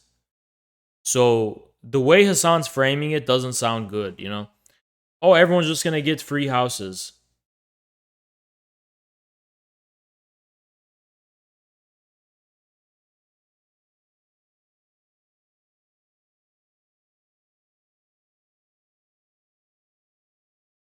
like fucked up. They can't get it together, whatever reason. Whether you want to say it's because they're a bad person. Well, let's do or something they're- for kids then. Let's have a But program that, for they're kids. gonna live with their parent. Like, why should they have to live at a fucking bus stop Yes, because something their dad like Uh-huh. fucks up all the time? No, they're kids, elderly, non-productive workers, or like unproductive people that are not a part of like the labor class or whatever should still deserve a life of dignity, especially. Okay.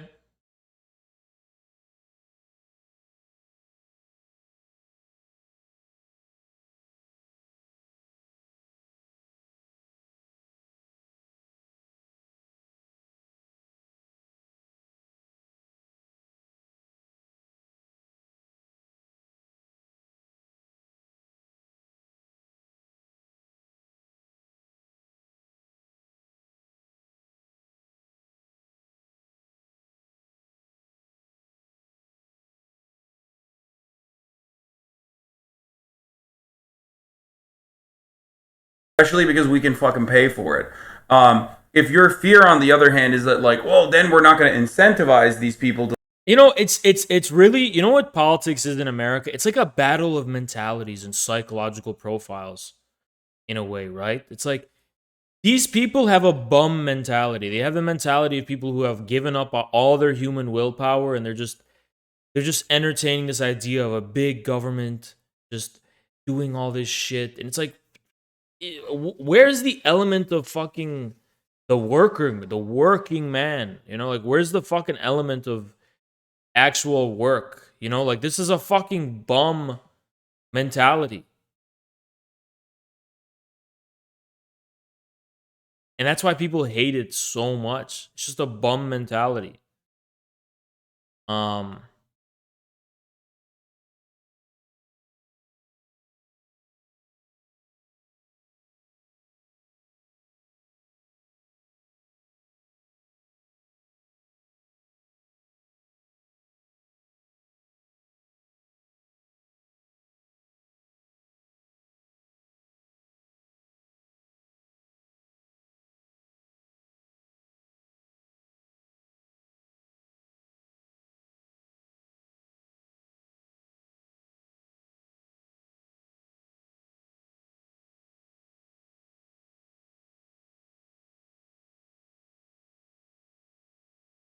I'll tell you what's so fucked up is like um the Chinese government doesn't directly build houses. They contract. They you know what I mean? Like even building houses. Let's say you have a democratic socialist candidate and you get government houses, right? You get government built houses. It's like there's going to be a conflict over what those fucking houses look like aesthetically. When you remove all functionality, like okay, aesthetically, what do they look like? And there's going to be a conflict over it. You know? It's one of those things. It's like and when there's an aesthetic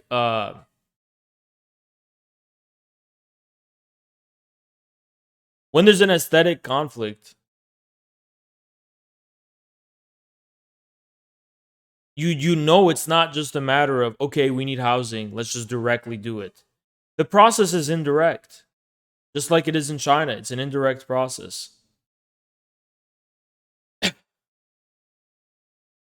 Housing is not fundamental enough. The most fundamental means of production that can be given to people is land. Housing is not fundamental enough. Because with housing, there are still aesthetical differences in the type of house. And this sounds like a really weird argument. Who cares what it looks like, Oz? That's how you determine whether it's actually fundamental. Land is fundamental. There are no aesthetic differences in land. It's just the most fundamental type of means of production. It's not something that can be based on the market.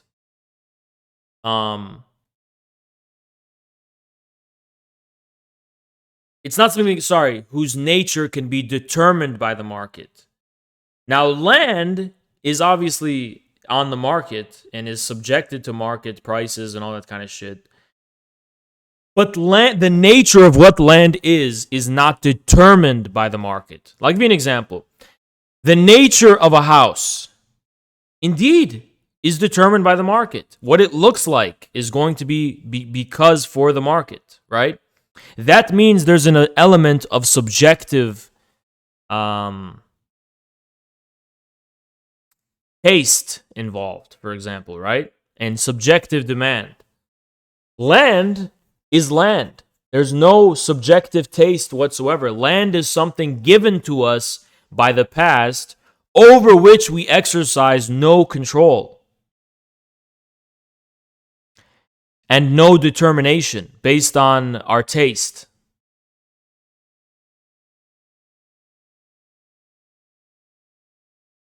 So no, housing is not fundamental.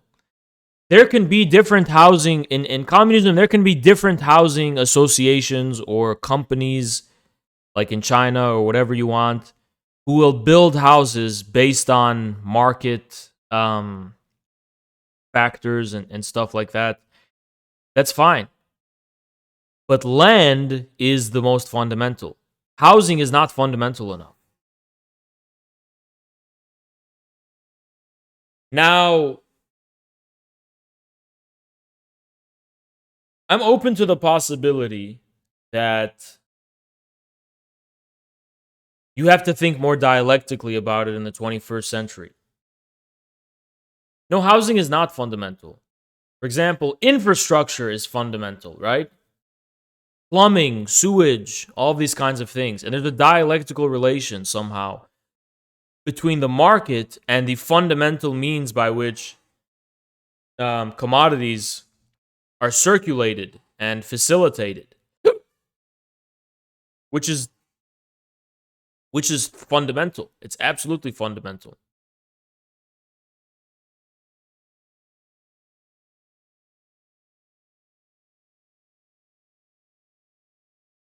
But what comes first?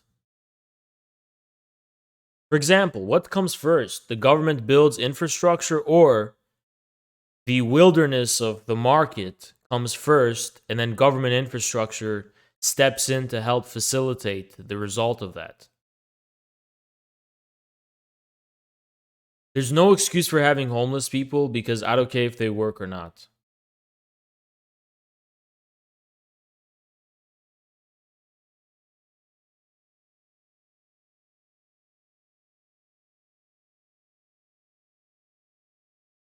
Can I ask you guys a question? Do you think Iran is a poor country?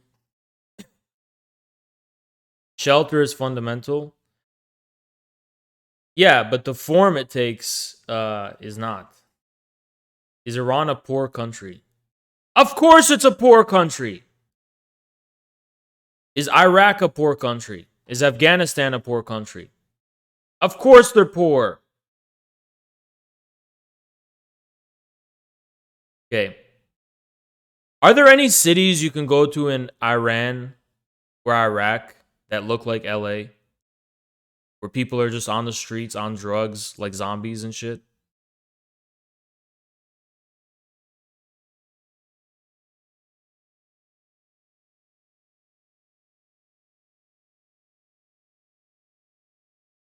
So let's stop pretending like the problem we're facing here is just because of poverty. Because it's not. It is absolutely not just because of poverty. It's about a more fundamental, I would dare say, spiritual crisis of people who have no sense of direction, meaning, purpose in life. Let's not cope and act like poverty is the main reason here. It's not. There are countries poor as shit that don't have the problem we have here.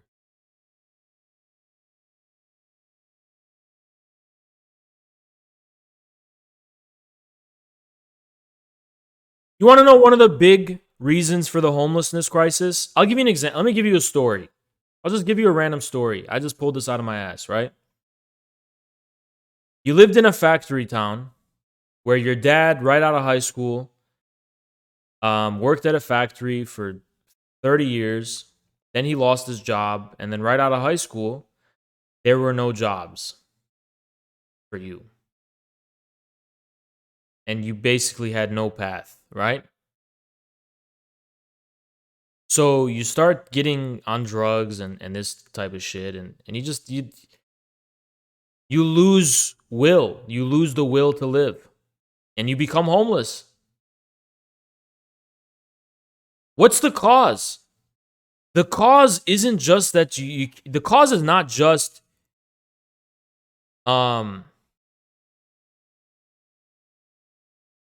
the cause is not just that you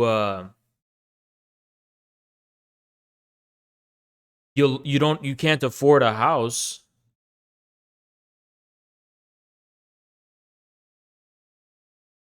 But for most homeless it is, right? 85%. I'm just talking about the visible homeless, right?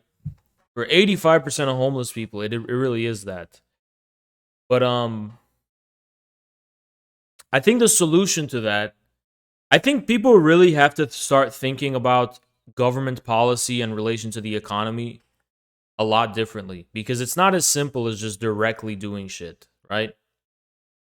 For example, when you have a pro-people housing policy that puts people first, and makes that the most fundamental goal of the policy you make, that does not necessarily mean you're going to eliminate private housing and just make government housing and just directly build houses as the government. It means all of the regulations and array of regulations and policy you're going to have about housing are going to center people's ability to have a place to live. And that's how China does it. So China, for example, let's say China says, we want to put people over profits when it comes to housing. Does that mean China's just going to build a bunch of free houses for people? It may, but not directly. It's not going to just, as the government, build people houses and that's it. It's going to work with state-owned enterprises, companies, private enterprises, public-private partnerships. And it's going to change its regulation of the housing market, and real estate speculation and so on to center the ability for people to have a place to live. And this dynamism requires such a high level of like dialectic thinking that it's just hard to explain to people. Like if I try to explain this in a debate, people are like, oh, you're just rambling. Because you just don't get it. It's like literally, it's too eloquent for you to fucking understand. But that's why I'm a simplistic populist where I just go, I just say, you know, Americans deserve the right to a home. But people have to make sure that what you mean by that, you don't mean the government nanny state just coming and giving you a free home. You mean that the government's policies in relation to the economy that already are in place are going to privilege. I need people to understand something about policy, okay?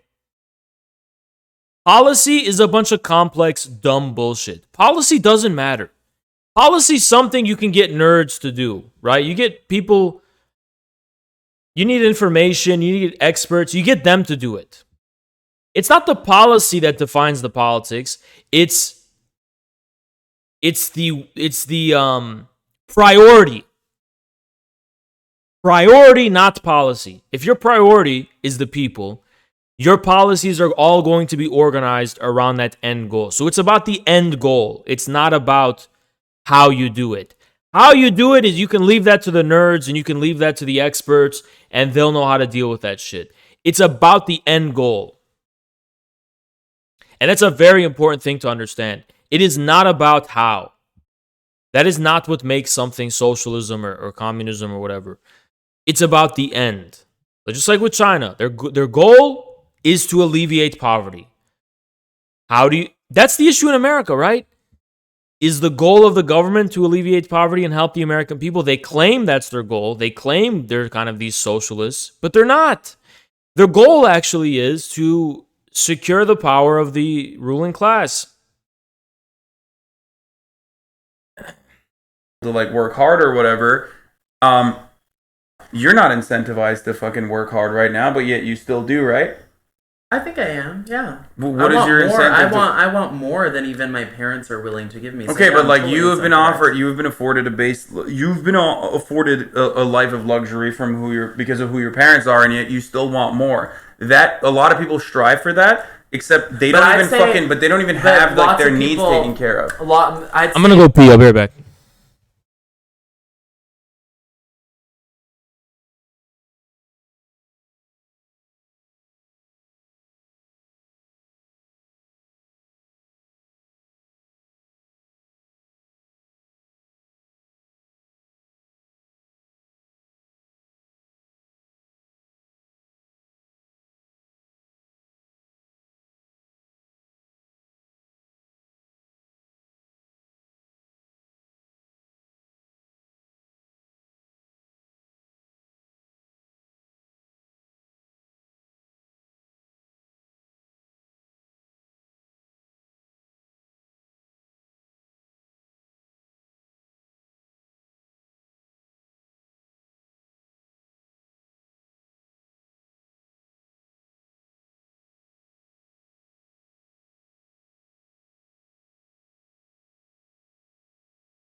if you pooled all celebrity children, yeah, there's a lot of celebrity children who work hard, and yeah, sure, but if the majority don't, I would say the majority don't want more than they have. Yeah, and they shouldn't die, is my point. No, They, like, no, but okay, that's fine. Like, their parents worked hard, they no longer have to. That's fine. If they don't want to work hard, that's fine. What I'm simply stating is that there's plenty of people. Like, you got fucking kids, their parents are teachers in Oklahoma. You know what I mean? They're making like 28 grand a fucking year. They have to do Uber on top of that. Like, that child should not be in a worse situation overall. Like, there should be that child should be taken care of. That parent should be taken care of. There should be fucking aren't housing. they being taken care of? No, not at all. There are people who They're living under a bridge. They can't afford food. Like, they're living. no, they're that's just living. not They're living like. Do you see the story in New York about the apartment that had no heat, so they had to run a fucking space heater in the hallway? And it fucking lit the fucking apartment burned down up. and killed 18 people. I bet there are out of those 18 people, I could pick out people that would. This is one of the things where it's about promoting strong families and communities. If you have a negligent and irresponsible parent, no, the government should not be the one to step in and do shit. Governments are not able to fucking do that's. I'm sorry. Governments are not able to fucking deal with shit like that, okay? If you have a shitty parent, it's not the job of the government to come in and rescue the child. It's the job of the grandparents or the uncles or the aunts, or you go down the line of family, right? Or the community or the neighbor or the village, right? And they step in and deal with it. You want to keep it as local as possible. It's a nightmare for a fucking government to deal with something as local as that. Okay? When it's that local, you know how they say it takes a village? You need to have a very community-oriented life. And a lot of people are like, Haas, aren't Americans inherently individualistic? Look, if we plan on staying on this continent for much long, we've only been here for a few centuries, right? We plan on being here for the long term. We're going to have to start learning how to be a people. We're going to have to start learning how to be more collective minded. And I don't mean that in a you know, sense of like we're all becoming a hive mind. I don't mean it like that. I just mean it more, we're going to have to become a little more community and more communal and more, just in tune with the soil and just planted here. You know what I mean? We're going to have to start becoming more indigenized in this land. Community oriented, exactly.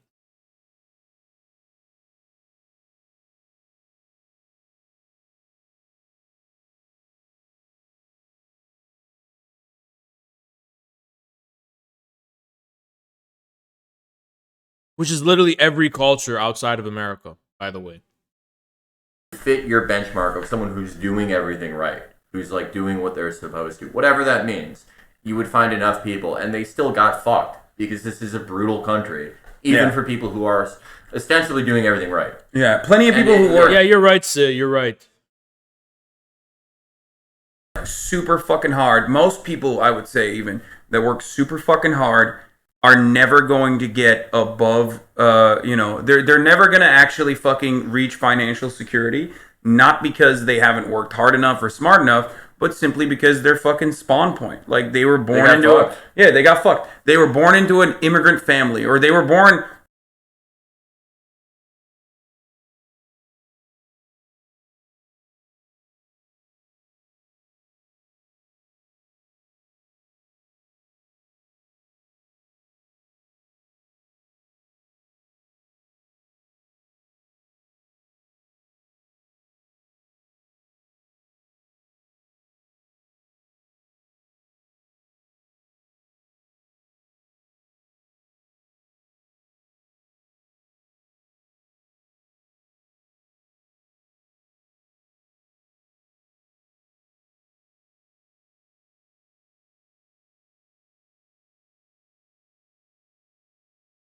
Overseas, and then their parents had to come here illegally and offer a better life for them, but they haven't been able to reach that financial security.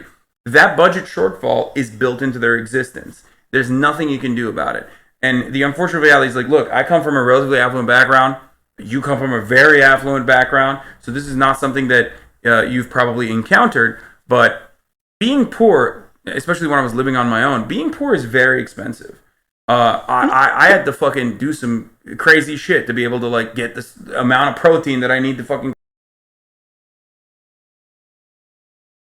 There's some people on Instagram who were bothering this shit out of me by adding me to groups and stuff. And I literally went to the group, I looked at the members, and I blocked every single person in the group. And I don't give a fuck. I literally don't give a fuck. You guys think it's fucking cute and shit? I will actually just block you for life and ban you from the Discord, ban you from my chat. I don't give a fuck. You're out. I told you, I literally gave him a chance. I said, fuck off or I block everyone here. And they don't. No, not porn scammers. I'm talking about fans or whatever who think it's cute to fucking bother me on Instagram.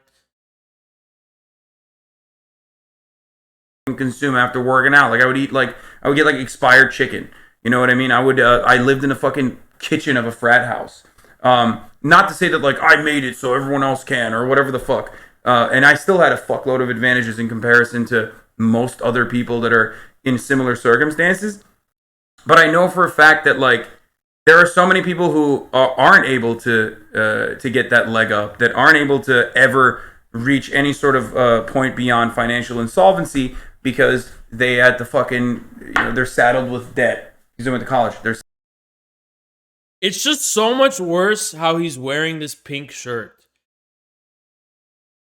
I'm putting myself in the shoes of like a normal person. It's like, you just have this dude wearing this really weird fucking clothing, and he's like a Barney the dinosaur. It's like a children's TV. He's like, come guys, free candy, free housing. We'll just give it to you for free. And life is really hard, and we can be empathetic and provide for you. And we can do it. It's like, no one trusts that shit, dude. I'm sorry. It's like, nobody trusts that.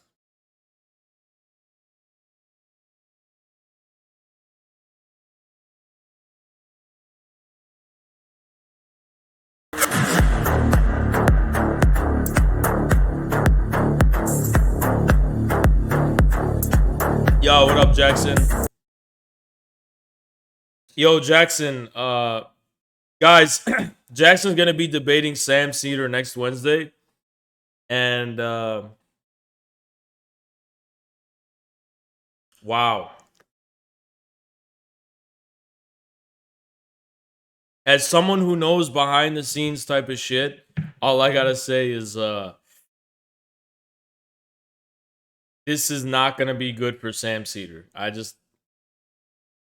This is just not gonna be good for him. It's just not. And you guys know Jackson's not like me. He actually like he actually like prepares details and he prepares for shit psychotically. So,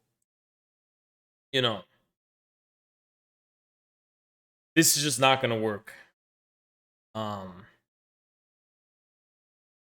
For Sam Cedar. It's not gonna work in his favor.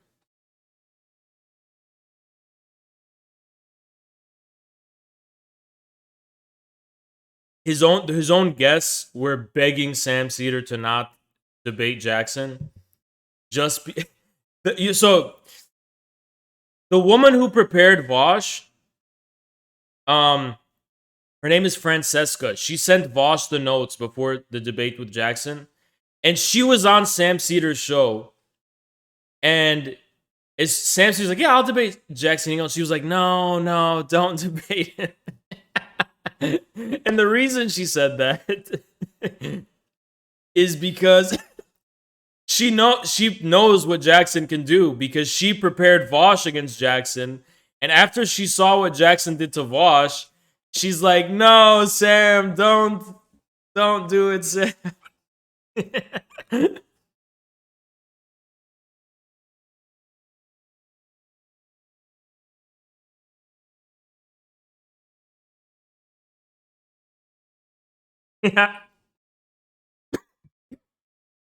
Fuck. I have the hiccups. But yeah.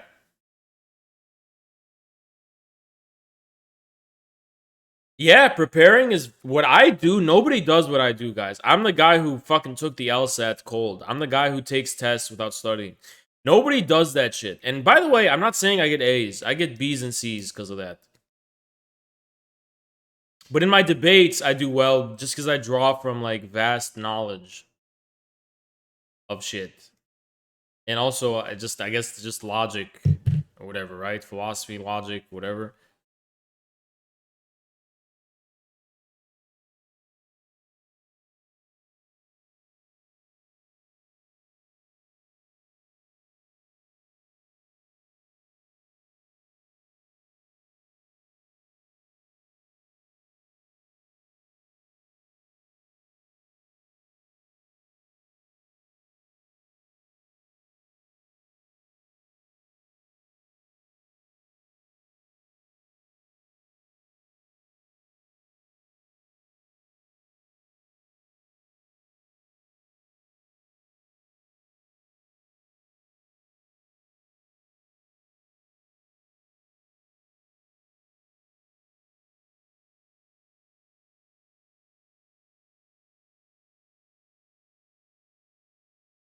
You know what the innovation I want to bring to political discourse is?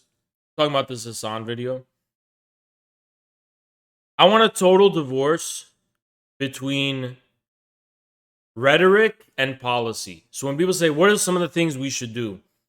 I never go into policy details because we don't even know how that shit works, right? There's a few things we could talk about. Establishing institutions that will carry out policies that are beyond the scope of the current institution, and intentions and ends and aims, saying we want the government to work for the people instead of working for Wall Street.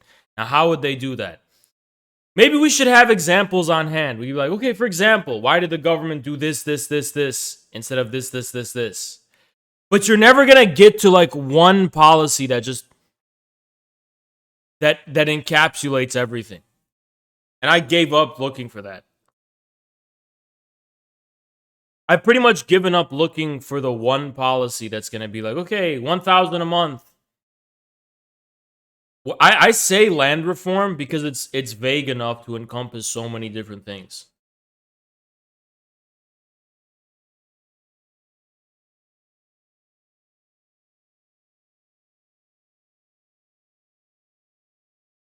Policies are very complex. The way that they're executed is extremely complex.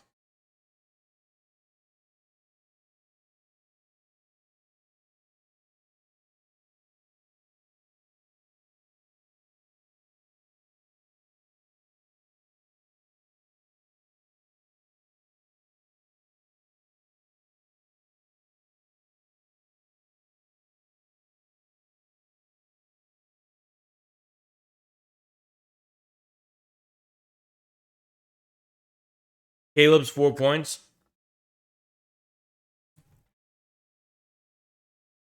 Well, since they're 4, I imagine they're broad, right? Let me check them out. And so, where are the 4 points? Where can I read about them? MAGA meant policies? No, it didn't. It absolutely did not.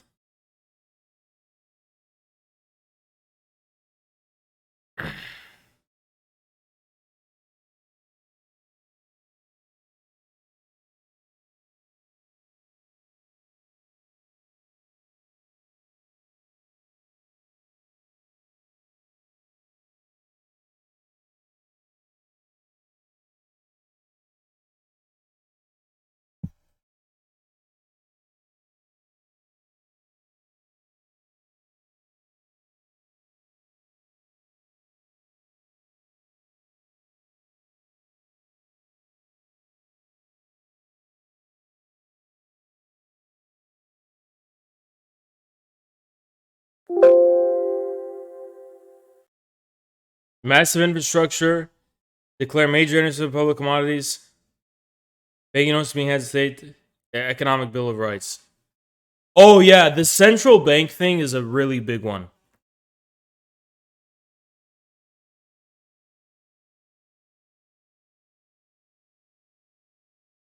I agree with that. Economic Bill of Rights. I gotta start talking more about this shit. Economic Bill of Rights, which will guide all government policy, and Economic Bill of Rights and a state bank is so important. Economic Bill of Rights and a central state bank. And the Fed replaced with a central bank.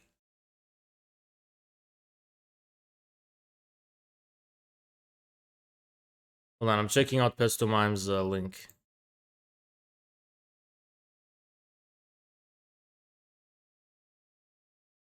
Yeah, Glass-Steagall. Yeah. Glass-Steagall must return. Fusion funding. I don't know what that is. I have to read it. Pesto, explain what fusion funding is. Just explain it to me. I don't have time to read it right now. And the Fed. Yeah.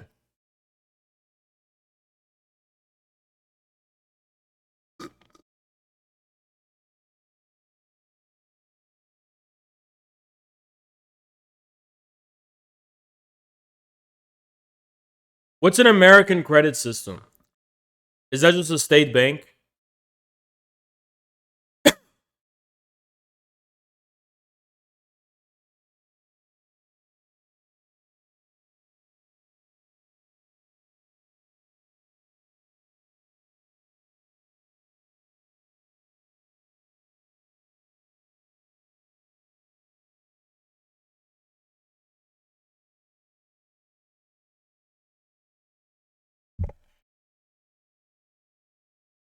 Oh, development banks. Okay, I see. Yes, okay, I understand. Investment banks.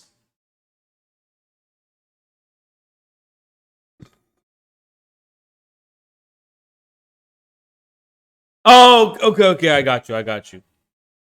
A credit system. I agree with that, yeah. Guys, we should we should have a program. We should start like trying to design a program for the CPUSA. Let's get a program going, right? Let's get a minimum program. Let's get one going, a realistic one. I'm not going to be able to do that by myself. So we'll have a stream dedicated to this. We're going to have a stream called Drafting and Thinking About a Minimum Program. And then that one is going to be a draft, and we're going to, probably put it through the CPUSA. And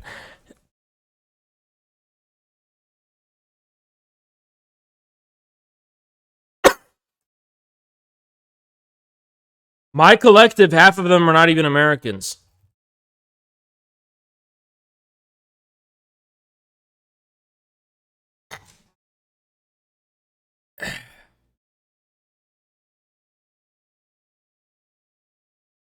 So, the second Bill of Rights is the right to work, adequate income for food, shelter, and recreation, farmers' rights to a fair income, freedom from unfair competition, monopolies, decent housing, adequate medical care, social security, education.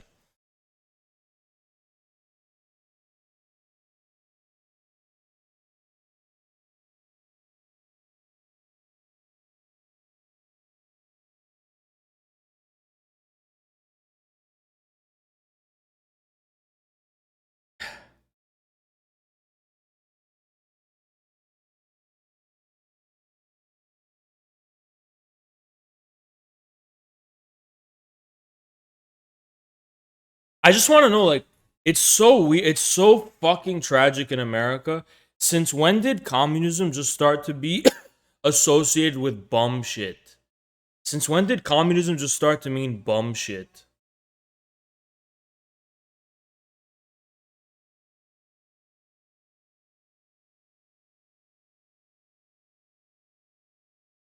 When did it start to be associated with just being a lazy bum who didn't want to work?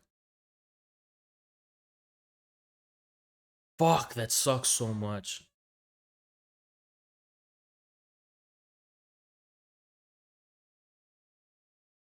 Yeah, new left, obviously. Obviously, it was the new left.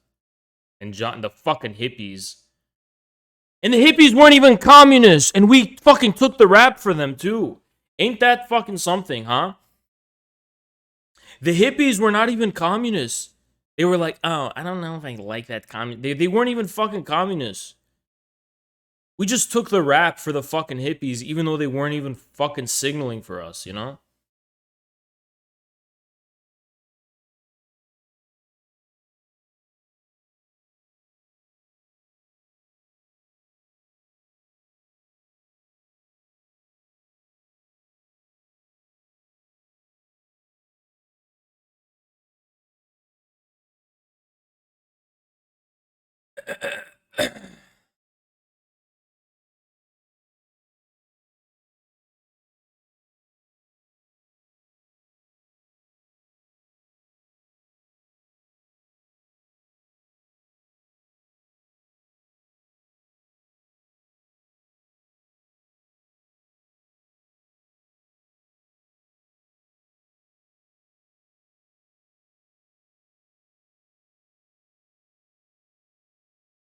Saddled with debt because they have a shitty parent, like Felix mentioned. They're saddled with debt because medicine. That's the most insane part.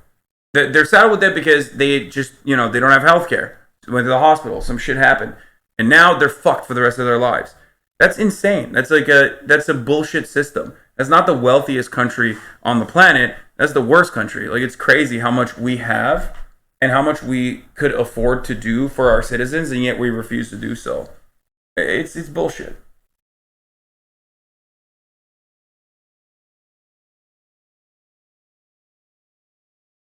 Do you trust these two? This guy is crossing his arms and crossing his legs. Do you trust these two to do things for the American people? Just give them that much power? Hell no!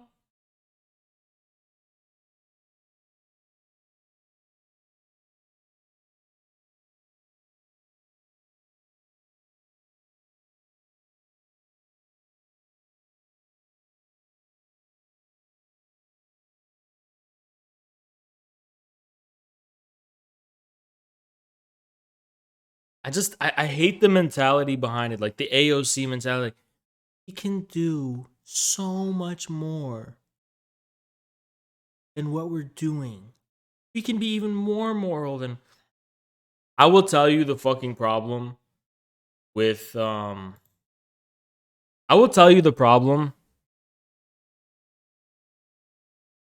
I will tell you the fucking problem with democratic socialism. Democratic socialism is AOC going, we can do so much more than what we're doing.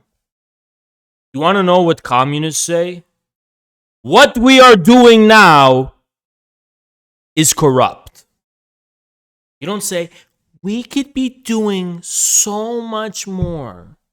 We say, we're already doing it. It's just unfair. We're already doing it. We're not asking to do something we're not doing because we're already fucking doing it.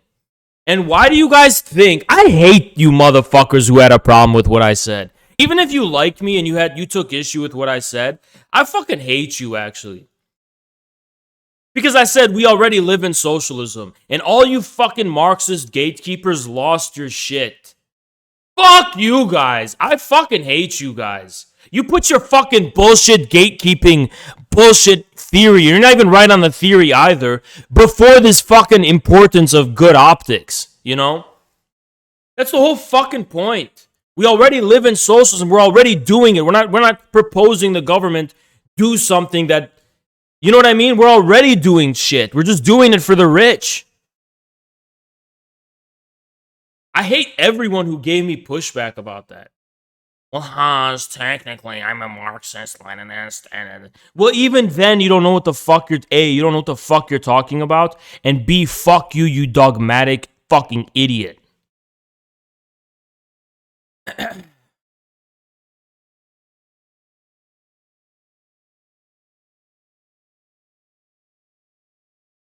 Hans, how could you say that?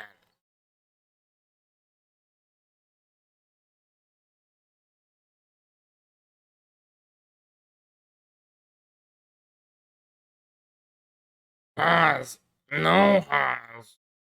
No.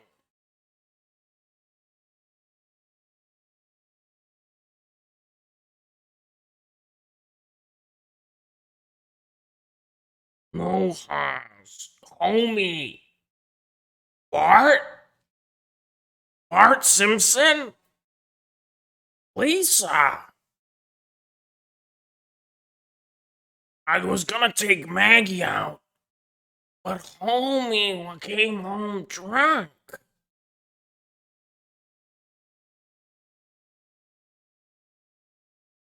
Bart? Bart, what are you doing? Homie, Bart has started smoking. Lisa!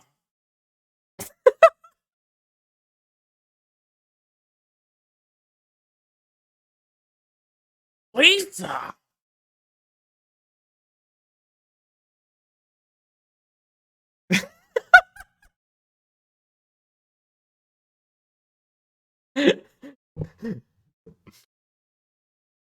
Homie. Yeah, I wanted to take the kids out, but Bart was misbehaving. Not that. Lisa, what are you doing?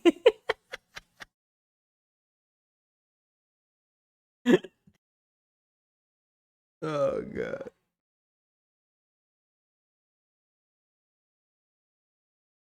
Eat my shorts. Ay, caramba. I was working on a science project. Mom. And that's right. My name is Lisa Simpson. Lisa? What are you doing, homie?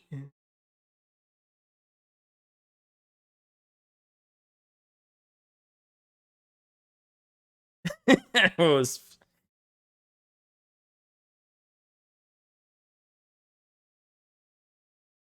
Hey guys, it's me, Peter. Peter Griffin. Hey guys, it's me, Peter.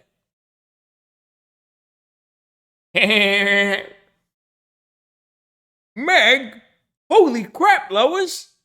Holy crap, Lois! Holy crap, Lois! Peter! Peter? I was gonna take out the garbage, Peter. Meg was really showing me a lot of attitude the other day, Peter.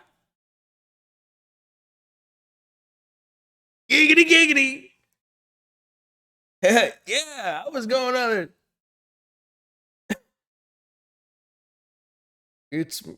It's me, Cleveland. Homer, I've never thought about going about it that way, but I'll tell you, I just might think about it. I was walking the kids the other day. Oh! Mother! Where is the dog? God damn it! The dog!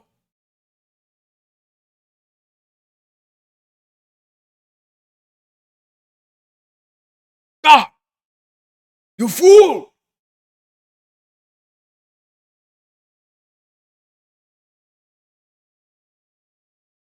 Uh, Peter, what are you talking about?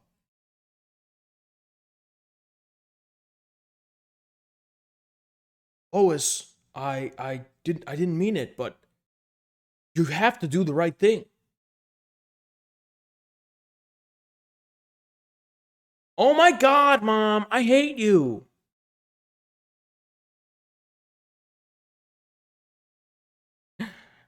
I wanted to go to school the other day, but I've been getting bullied. I don't know. Peter, I don't know what to do.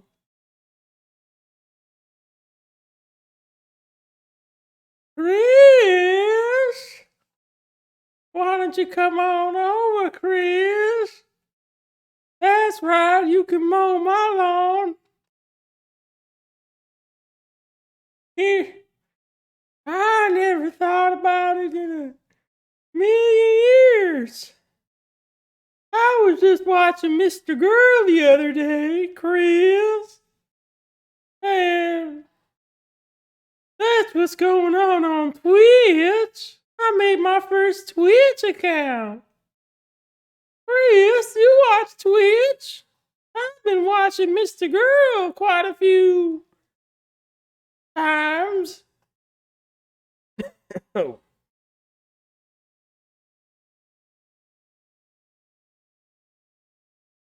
Are there any other fucking characters in that show? Are there any other characters?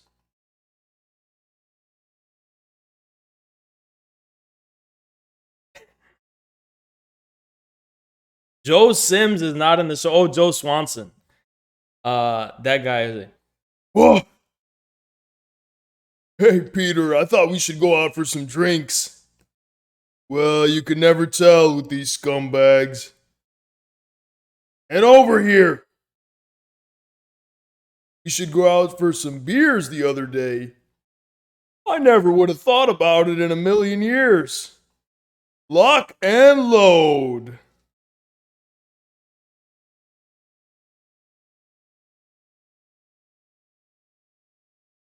Well, I was thinking about it the other day, and Peter, it seems like you got a new hairstyle. Holy crap, Lois. Holy crap, Lois. I could do it. Holy crap, Lois. It's hers from infrared. Lois.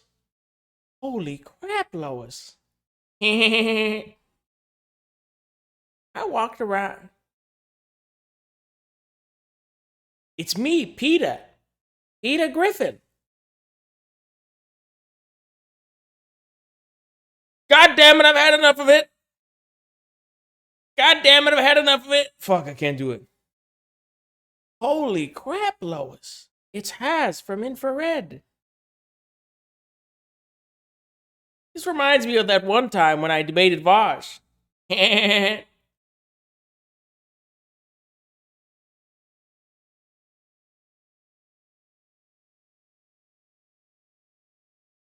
Holy crap, Lois. It's Destiny.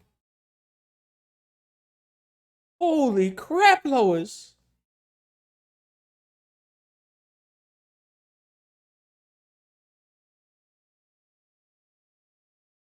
Isn't Mayor West voiced by the same guy?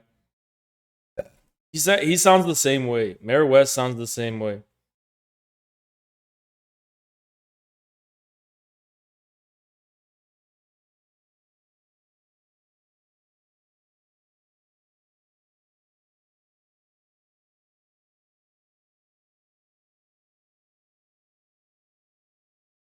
Chris. Oh. Oh god. There's no more characters. There's literally no more characters in that show. There's no other characters. There's literally no other characters.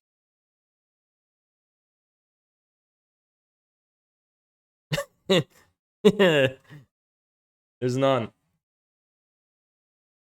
I already did Stewie. The Fat Man. I hate the Fat Man. Damn it, Brian. I did Cleveland. Okay, guys, South Park is not funny. For the millionth time, South Park just isn't funny. I'll tell you what fucking South Park is, okay? South Park is just... And that's all it fucking is. That's literally, they all sound like that. Yes, they all sound that way. Kenny sounds like this. Fucking Cartman sounds like this.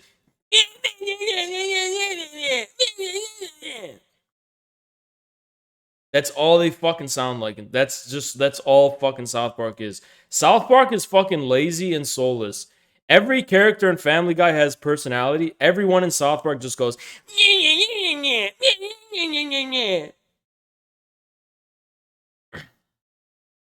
I'm gonna take a shit on your bowl. I don't give a fuck. God damn it, Kenny.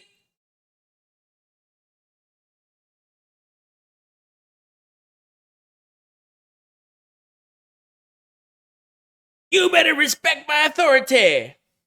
Respect my authority.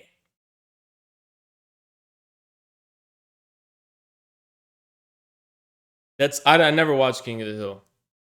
I've never watched it.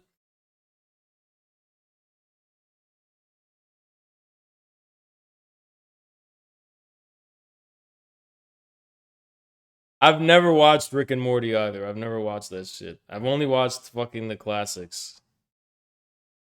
SpongeBob? I'll do SpongeBob. Ready? Hold on. I'll do SpongeBob. Ready? Sandy!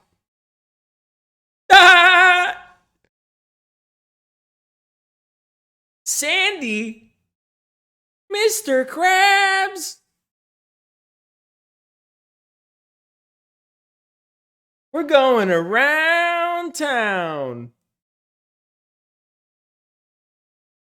I'll do Patrick. All right, I'll do Patrick. Ready? I feel like Patrick's gonna be a lot easier. Ready? I'll do Patrick. Okay. Ready? Okay. Hold on. Give me a sec.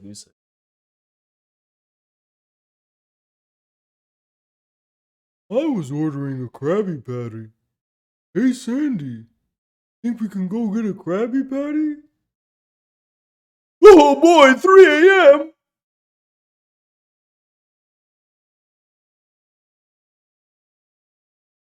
No, SpongeBob. We can't go.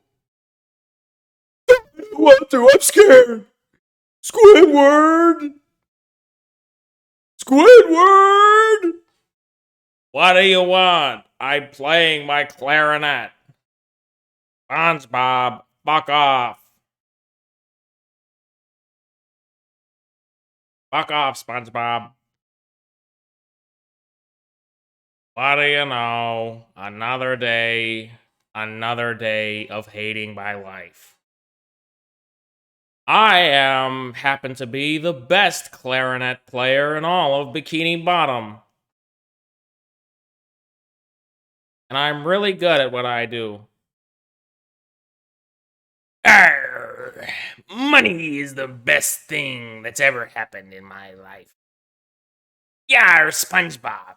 Think you can whip up some Krabby Patties?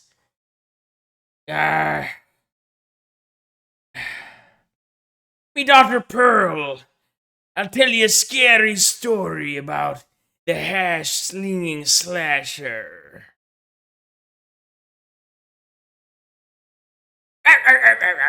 Money. Plankton. The Krabby Patty formula will be mine. I'm gonna take it. Yes, SpongeBob. Hand me that Krabby Patty formula.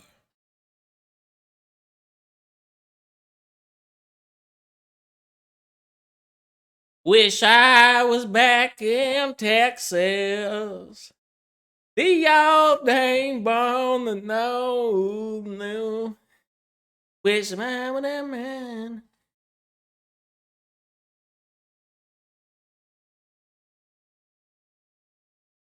What did you say about Texas?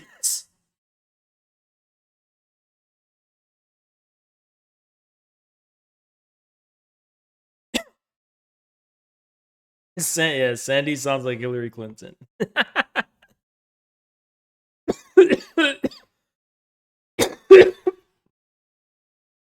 Larry? I don't really remember him. Hey, SpongeBob. I got a lot of muscles. Ah! My leg! My leg! My leg! Living like Larry.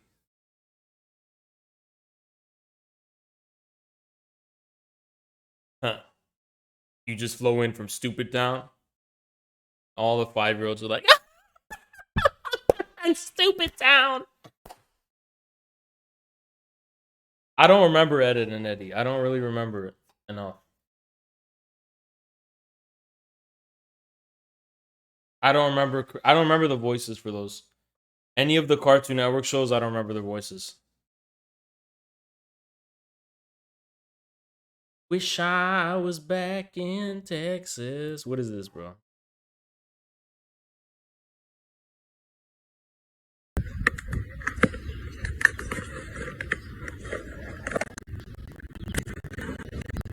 Bro, what is that?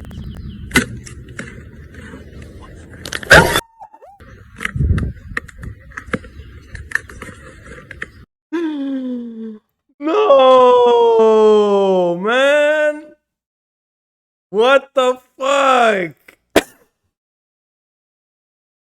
That should be fucking illegal, man.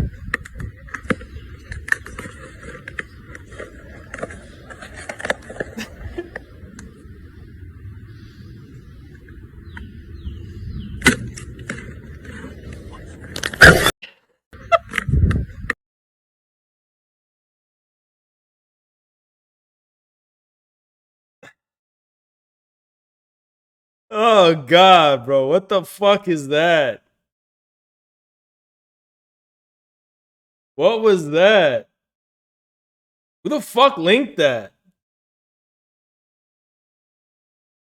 Who linked that shit?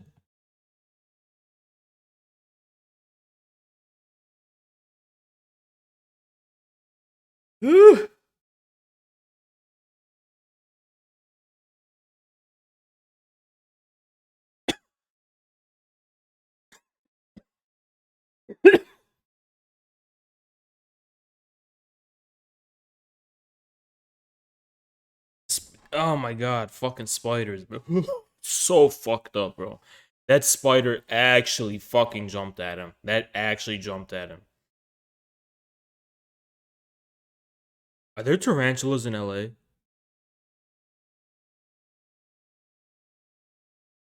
Are they in LA? Guys, I walked outside my. No, they're not. Shut the fuck up. I walked outside my apartment.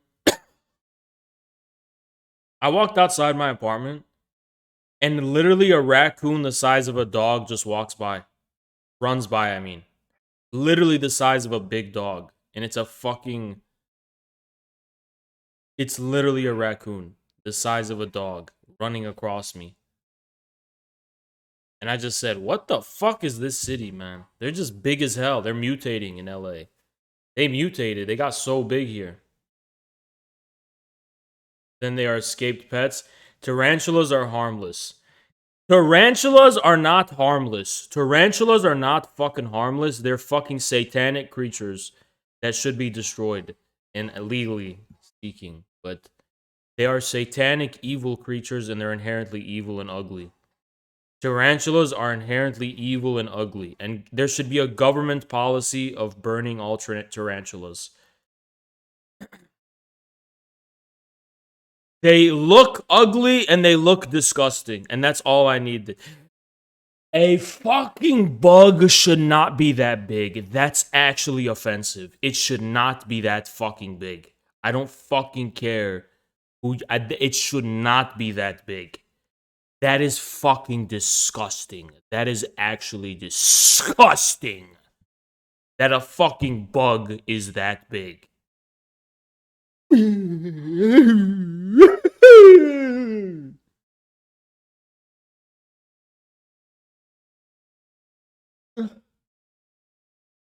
hate the thought of that. I hate the thought of that. It's like those fucking creepy crawlies should not be that big. Oh my god, can they just stay in their lane?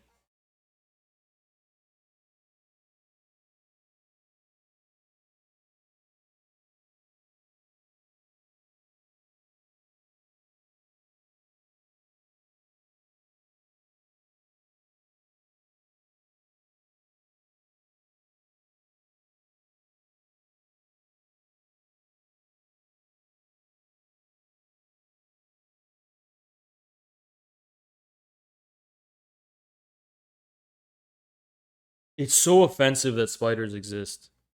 It's so offensive.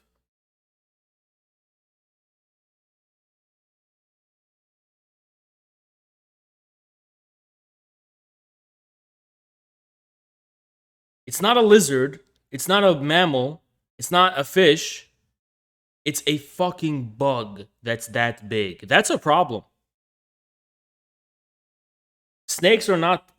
You know, snakes, I feel like one of the only animals that instinctually scare us are snakes. Like, snakes are just in, for whatever reason, everyone is scared of snakes intuitively. There's no, it's like, oh, it's just the most natural thing.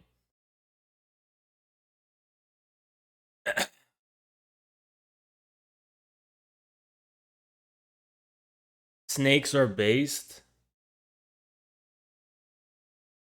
until they jump at you. Do you want to know what's do I have to show you this? Do you want to know what's so fucking you ever seen a snake jump at you? Because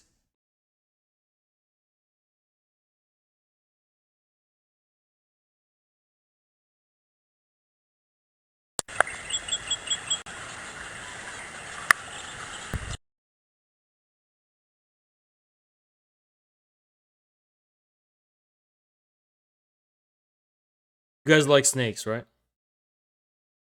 You like snakes?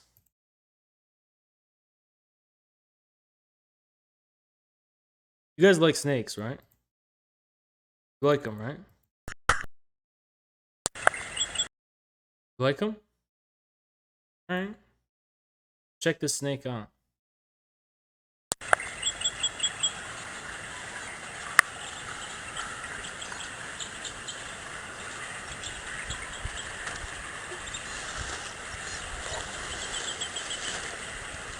So peaceful. Such a peaceful creature, right?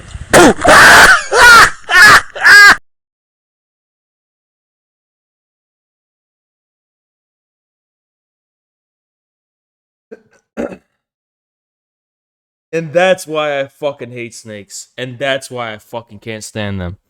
And that's why I fucking can't fucking stand snakes.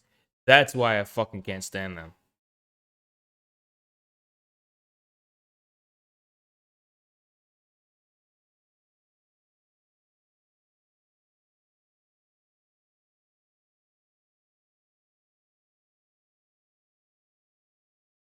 Dude, snakes are the most fucked up creatures because they're always so peaceful, and then randomly they're peaceful. They're just chilling, right? Out of nowhere.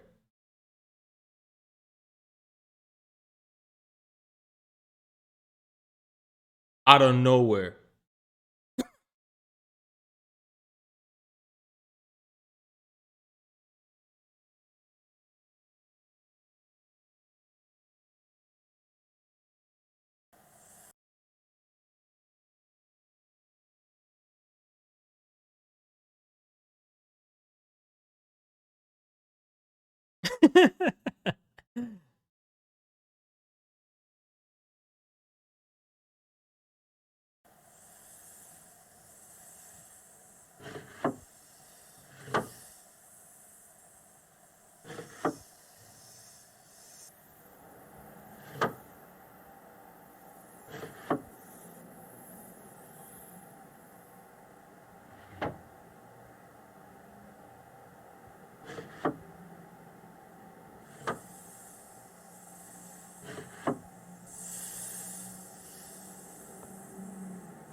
The fuck is that?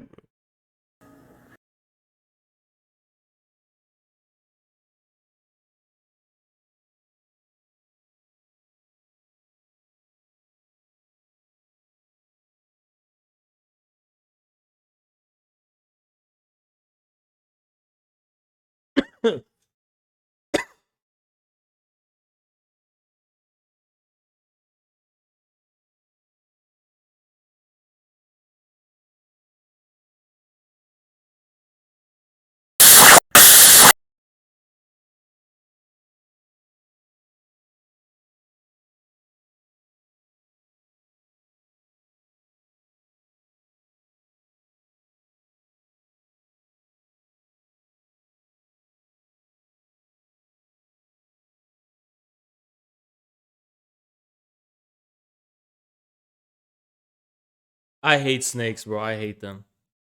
I hate them. For example,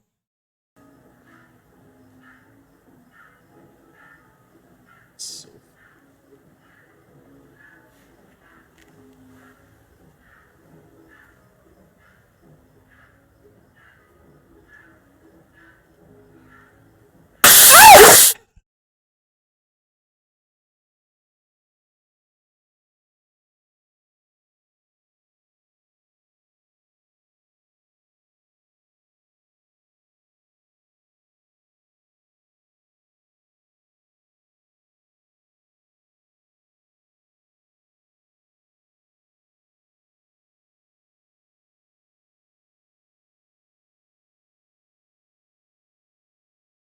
you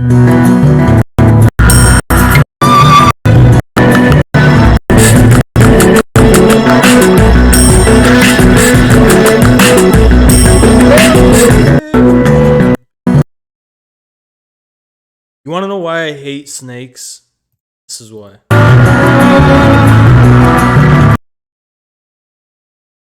Look at how fucking aggressive it is.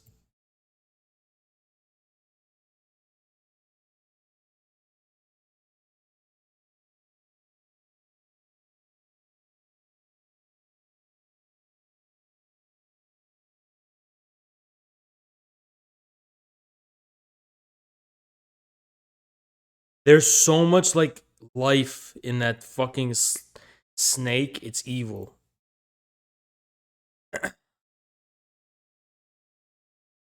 I hate how they hide too. How dare they be among us?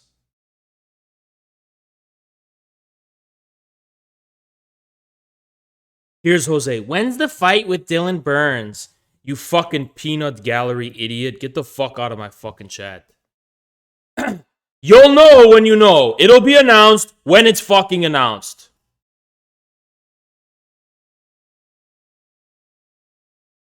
How about you put your fucking you want me to fucking answer to you? Then you put your fucking skin in the game. Otherwise, you shut the fuck up and you wait for me to announce.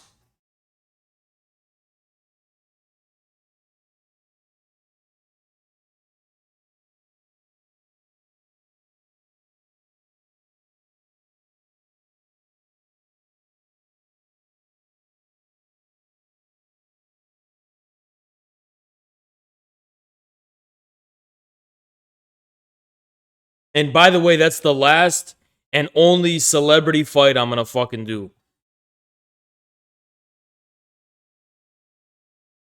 So no, everyone's saying, it's fight me, fight me. Shut the fuck up. Box Dylan Burns, dude.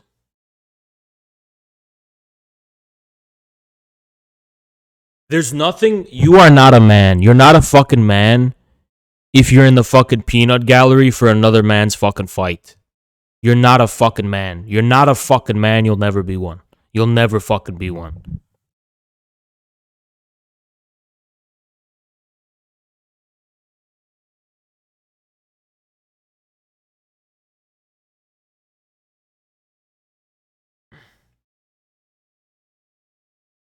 This is how I'm gonna fucking explain it to you guys. And it's gonna be pretty simple. I am in LA. So for as long as I'm in LA, I am not doing shit related to any future fight. Now I get back the 31st. And when I get back the 31st, literally the day of, I'm preparing and I'm setting shit up. You're also going to see a change of scenery as far as where I'm streaming. If I can prevent that, I will, but I'm going to be more near Detroit than I am. So that's going to happen when I go back home. I'm still fucking in LA. So shut the fuck up and get off my fucking case about it. You saw that I was then and there with Dylan, and I was willing to then and there, and he didn't fucking want to. So shut the fuck up and don't blame me. I'm in LA. I'm getting back the 31st. If you wanted it to happen immediately, go fucking ask Dylan why it didn't fucking happen immediately.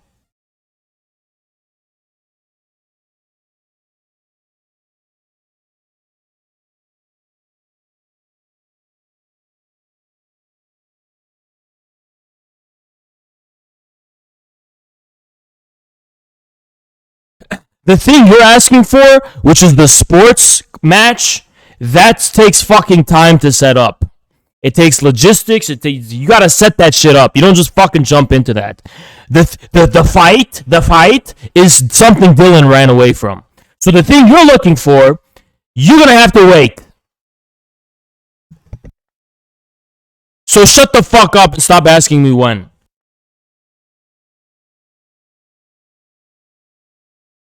The fight, right?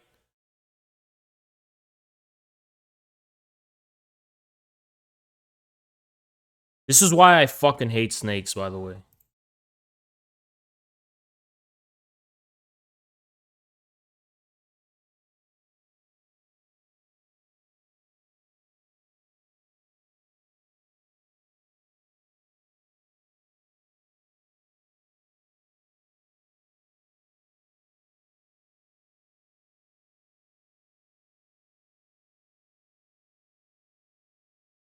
Respect. I'm not looking up bugs. I am not looking up a helicopter beetle. I'm not looking up bugs. Okay?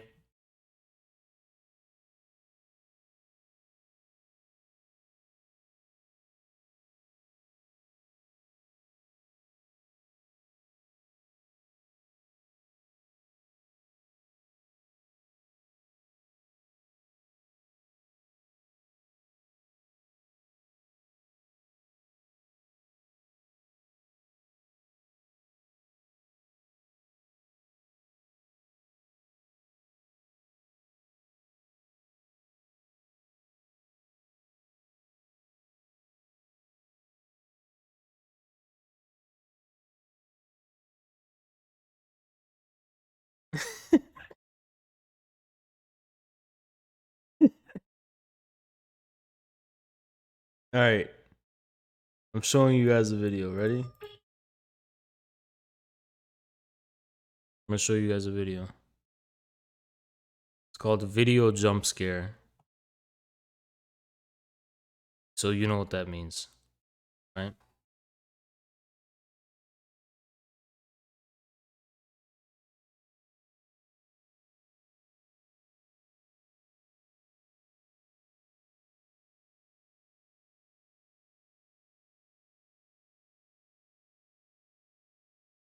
Let's rewind it and see. Ku datang padamu, bukalah pintu, tak mungkin sembunyi dari. Ding dong, ku datang padamu, bukalah pintu, tak mungkin sembunyi dari. Ding dong, ku datang.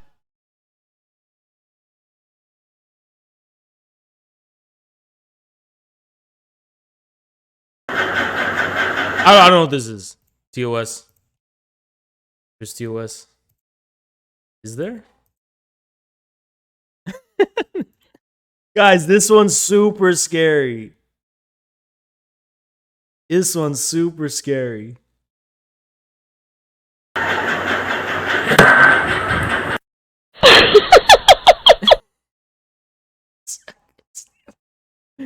can't believe this one's fucking real.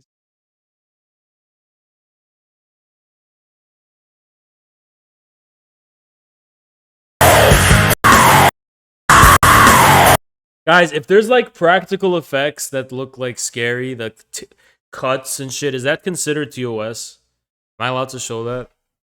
Am I allowed to show like a zombie with like cuts on their face and shit, or can they just can they report it and will the AI ban me for fucking gore and violence? I'm not even gonna fucking risk it.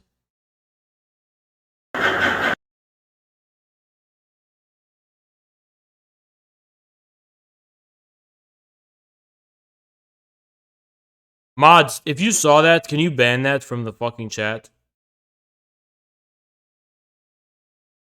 It's I don't know how Twitch is though. You know how Twitch is? They'll just ban you for no reason, and they'll just be like, oopsies, we ban you for 5 months. Oopsies.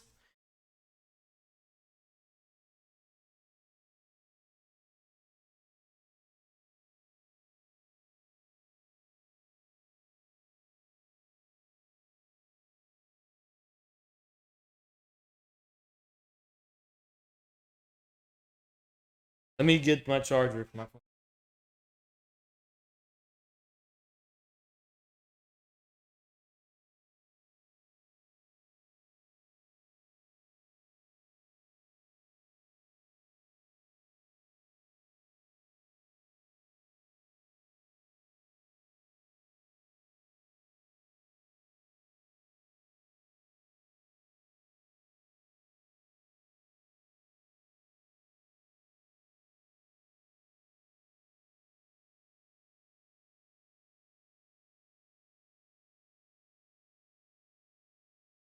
Yeah.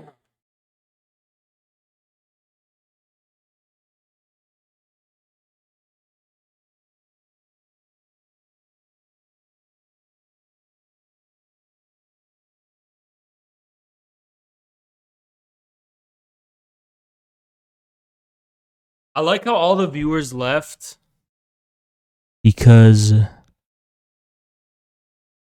it's pretty late, not gonna lie. Alright, and we're gonna watch this shit.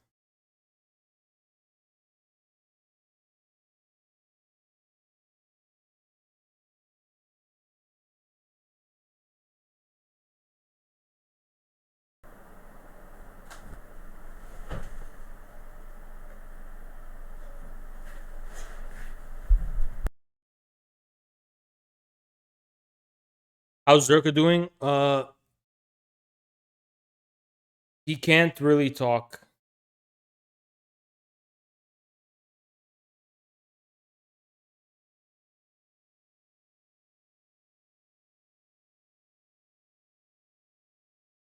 He can't talk because he's on like Valium and shit, and it's exhausting to talk. But he's messaging me and shit.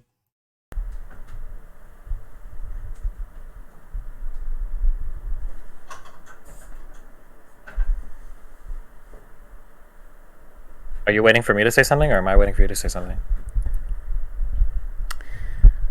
I feel like I'm waiting. Wait, I feel like I'm you're waiting waiting for for you. I think so. Oh, what am I? Wait, what am I supposed to say? I don't know. Oh, I'm waiting till I have whatever percentage of your attention I'm going to get. I'm waiting for that to have that. well, I'm here. You have me. I can't play games because I'm on my laptop. I can't watch anything else because I only have That's weird, bro. The weird thing to say, not gonna lie. one monitor, so you have me I know. fully 100% plugged in. Okay, I It's know driving me that's crazy. kind of. All right. I know that's kind of what I was hoping for. Okay, well, I'm here. Okay, I just watched your interview with Dr. K. Oh, jeez. Oh shit. Yo, what up, Anna? Damn, Anna, where'd you get all these viewers? What the hell? Thank you, appreciate it, Anna.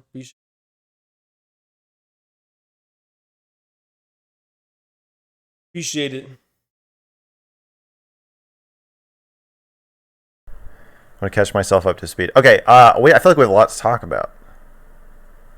I would hope so. I mean, you wanted to interview me, so if we had The nothing, only problem with the way I'm gonna be able to react to this is I have to shit so bad. But I'm gonna hold it in for you guys, but I have to shit so bad. Not fun.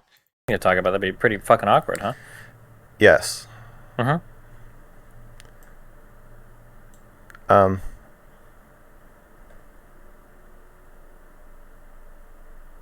Okay, first I want to talk about our relationship as usual. Oh boy. Oh, let's start off with some advice, okay? Okay. Stop having so many goddamn conversations, all right? Have a conversation. Stop having so many conversations about conversations. I notice sometimes you get really bogged down in the meta conversation. Kind of ironic that you're saying that, but okay. Well, because it's a meta conversation about meta conversations about conversations. It is. It is. But, you know. Thank you, Voidburn. Appreciate you, man. What's your problem with that? I think that you start off assuming people are being dishonest, and then it kind of just derails them for the rest of the conversation. Because people are really off-put when you tell somebody, hey, I think you're lying, or something. Yeah, do you think I'm wrong? It doesn't matter if you're right or wrong. It destroys the rest of the conversation because you've already put the person on the defensive or whatever. I think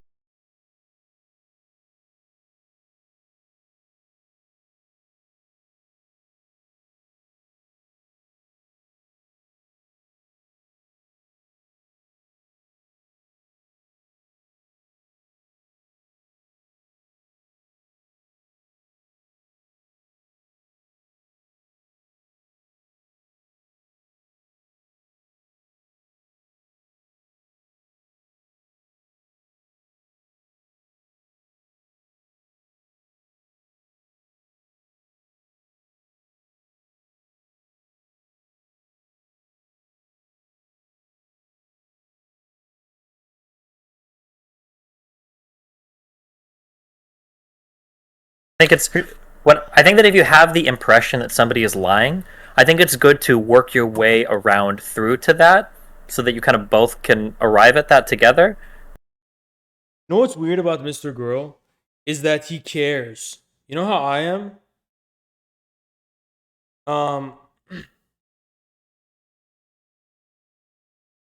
He cares. Like for me, my mentality is I don't care if you're lying or not. I don't give a fuck. I don't see this as a medium to understand people authentically. If I want to understand you authentically, I have to actually know you in person, and I have to see what you're about on a different level. I don't actually care when it comes to having a public interview with you, though. I'm very professional in that regard. I don't actually take it personally. Like, I don't really think. I don't care. I don't care if you're lying or telling the truth. I don't care. I just care what you say in public. And then give them an opportunity to be more forthcoming rather than accusing them of lying. Do you see why I think that's a bit manipulative? Yeah, but conversation is all about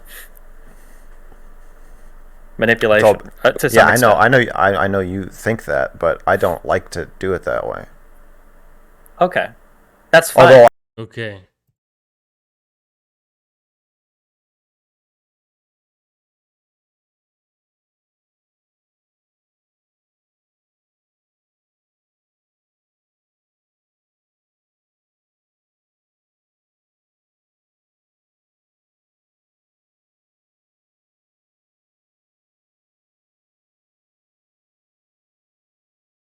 Well, but just understand that you're going to make people very defensive, right? Yes, I know. Well, that's very clear. But I think, ironically, I'm getting a reputation for being very manipulative.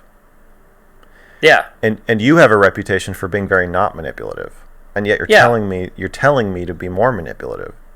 Yeah. So what do you think about that? So let's say I'm having a conversation with somebody, and they say, "I really fucking hate X." Okay. And I know they don't hate X. They're either saying it because they feel like they have to or because they feel like, right? So there's two approaches I can take. Instantly, I can go, I know that you're lying about hating X. You actually love X. This is going to... now we've established a conflict where I'm telling them they're lying about something, and we're going to fight about that. Now, people intrinsically don't view themselves as liars, so they're never going to believe you, right? But let's say instead they say, I hate X. I might say something like, okay, that's fair. I really enjoy doing Y in my life. I think I've had a lot of fun with it. Do you know anybody that does it? Okay, yeah, cool. It's kind of like Yeah. X. It reminds you of that, you know. I think it's like kind of cool. I think it's pretty chill. And they're like, yeah, you know, I can kind of see that. Sure. Yeah, actually, you know, it's okay. And now we've gotten to the place that I wanted to be by being less direct. Because when I'm more direct, it puts them on we're going to fight over our character. But when I'm less direct, we've externalized it to like an idea that now. Am I the only person that doesn't care about people this much? If you lie to me in person, I don't give a fuck. I literally don't care. I only care when people lie about me. I don't care if you lie about yourself to me. I don't give a fuck. You know how people come up to me like, give me bullshit. I don't give a fuck, bro. I don't care. Lie. We're kind of arriving at together, and it feels like we've kind of walked together through a garden and we've gotten to the end of the path, rather than I showed up with my sword and shield ready to fight them over their assessment of themselves. That makes sense. But you've created the path. We agree on that. That's what makes it more manipulative. Is that you? Sure, it might be manipulative if you want to call it that, but I'm just saying that. Well, I want to call it that to explain why I don't want to do it. Okay. It all depends at the end of the day what your goal is, but all I'm saying is that all you're going to do is you're going to run into. I think sometimes you can get bogged down in fights that you don't want to have because they're not very productive and they don't accomplish. I don't want to have them, but I don't think the ends justify the means. Okay. Well, I mean, you can. And you fight think with they people. do. Yeah, I do. I'm fighting with you right now. True. And ironically, you are not doing what you're suggesting that I do in this conversation. You're coming out with your sword and shield head on. Because I think that we think a little bit more similarly. So okay. I think if I actually don't get it, but this gets so much viewers because like they're playing these nerd Jedi mind tricks that I don't understand. It's like the way his facial expression looks. It's like they're having this intense battle of Jedi mind tricks, and I don't fucking get it. You know, I don't get it. I literally don't get it. I don't understand what they're doing here. And Mr. Goes like, but I have bested you in the art of manipulation and optics. And it's like people respect him. And it's like people are actually rooting for him. Like, oh my God, Mr. Girl is giving Destiny a run for his money. And I don't understand how he is. I just don't get it. I don't understand like how he's this big challenge. Like, Mr. Girl's the new kid on the block because like he's the new challenger, right? But I don't get it. I literally don't get why he's like considered like this big challenger who's like, Destiny, I am going to be. You know what I mean? Like I don't get it. What are they actually talking about? Or what is going on here, you know? If we have an issue with each other, I would just tell you, stop doing this dumb shit, right? Now, if you were somebody different, I would approach the conversation in a much different way. Right. Mm-hmm. I think I want to. I don't want to change how I definitely change how I communicate depending on who I'm talking to. But I think I don't want to change this. I would rather just crash. Sure. I mean, it just depends on where you want the fighting to be. Hazamandias. I don't want to try to control it. Thank you so much, Mango. Appreciate you. Where it is. I think that's what I'm saying, is I want to just say what I think is happening. Here's my problem. Uh-huh. If I don't talk about what's happening in a conversation with you, or in our relationship, or in a conversation with whoever, with Booksmarts, like the prime example, then it becomes, because there is always some meta interaction happening. This guy's like the new villain in Gotham City, but I just don't get it. He's like, I actually want to be honest and say what's really on my mind. Okay, I mean, what? Whether you talk... This is like you know what this is? This is like when the Joker came to Gotham City and he went in that like room with mobsters. And I'm like the mobster that he ended up killing. I'm like, who the fuck is this dude? You know what I mean? Like, you know what I mean? That's me. I'm that dude in that room who was like, who the fuck is this guy, man? And I literally don't even get it.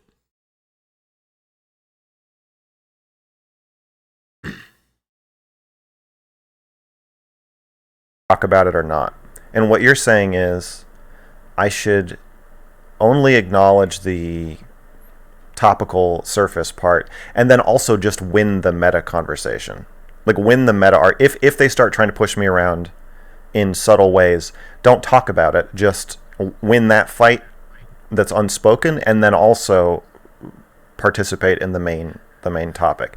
And Yeah, as soon as I sense that happening, I just want to call it out. Yeah, I understand, but there are ways that it's like a psychology thing. Like, there are ways that we can talk to people so that they feel like they have more agency over the conversation, even if they don't. They I don't know how to So, Mr. Girl, if I get this correctly, he's basically like, when we talk about stuff, we're not just talking about what we're talking about. We have to deal with optics too, and I want to be able to address the optics so we could control them.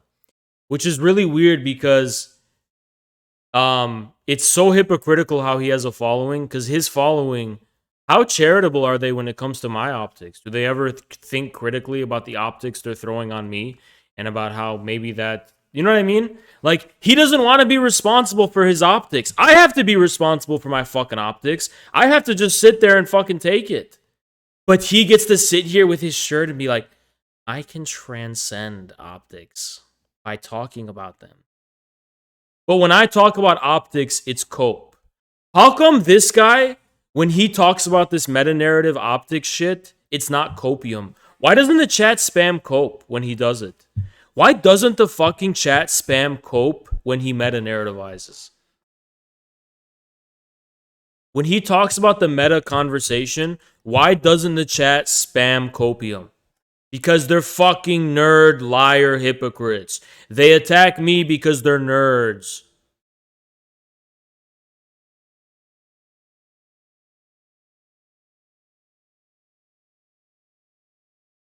Thank you, real name, bro. Appreciate you. Feel like they have more, but they actually have less. True. But that's good. You want them to have that feeling because then it makes them women who are frenemies talk to each other. feel more involved in the conversation and less attacked, right? I know you told me to treat Lauren Southern like a cat. Yeah. You said, don't just run. What?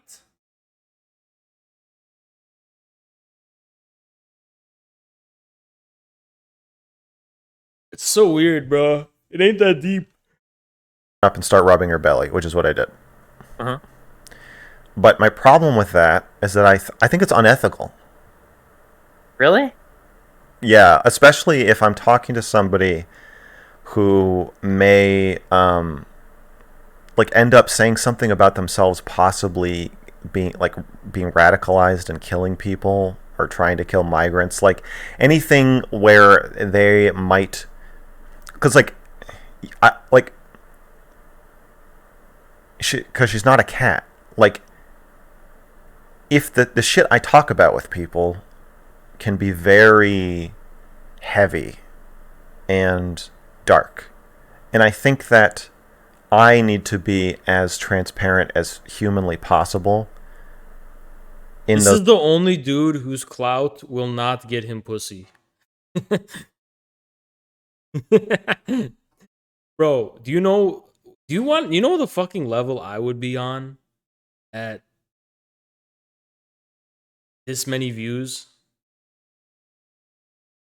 You know the level the level I'm on now is pretty fucking good, you know? If I was at this level, bruh, you know what I would do with this level? I'm not just talking about getting some. I'm saying, like, you know what kind of dragon I would become at this level? Well, I am going to become this level, but bro, this dude is the only dude who could have this much clout and not become a dragon. He just becomes this fucking beast.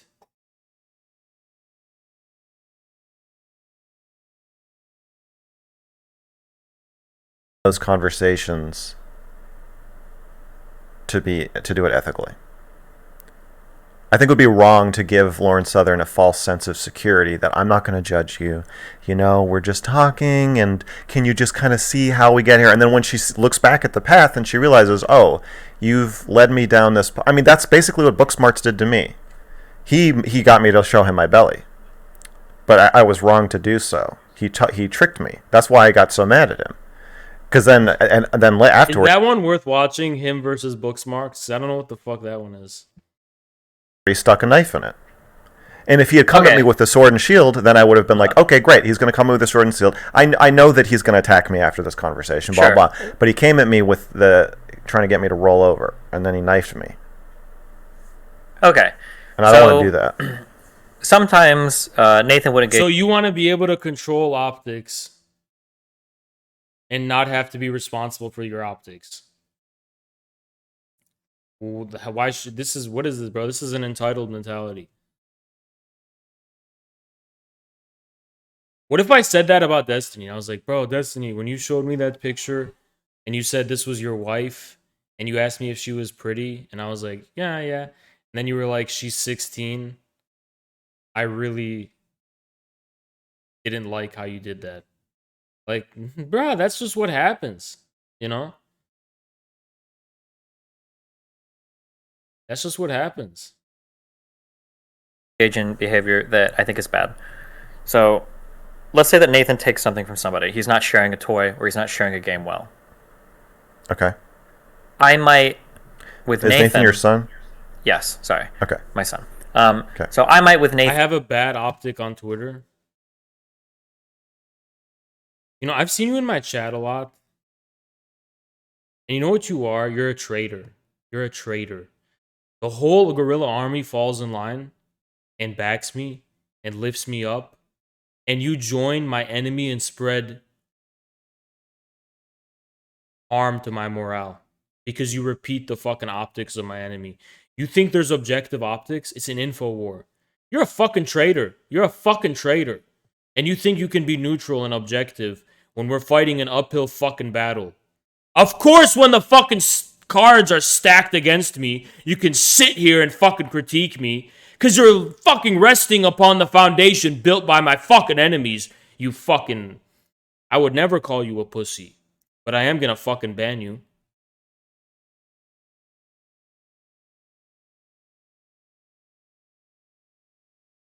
I'm gonna just conveniently agree with what thousands of these lefties are saying dishonestly, just because of the weight and gravity of how many of them there are. 'Cause you're a what? You're a fucking traitor, is what you are. Because you're trying to think there's I'm being neutral. You're not fucking being neutral. Because you know this shit was rigged from the start, and it's a dirty game of optics.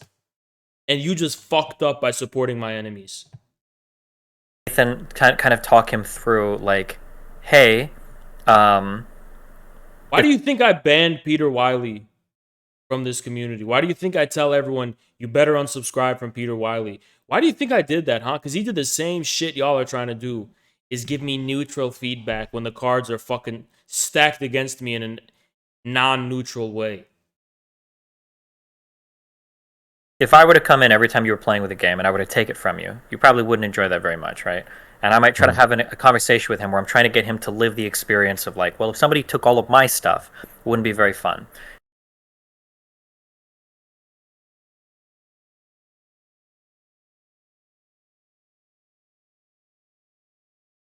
You flow from meme to serious too much.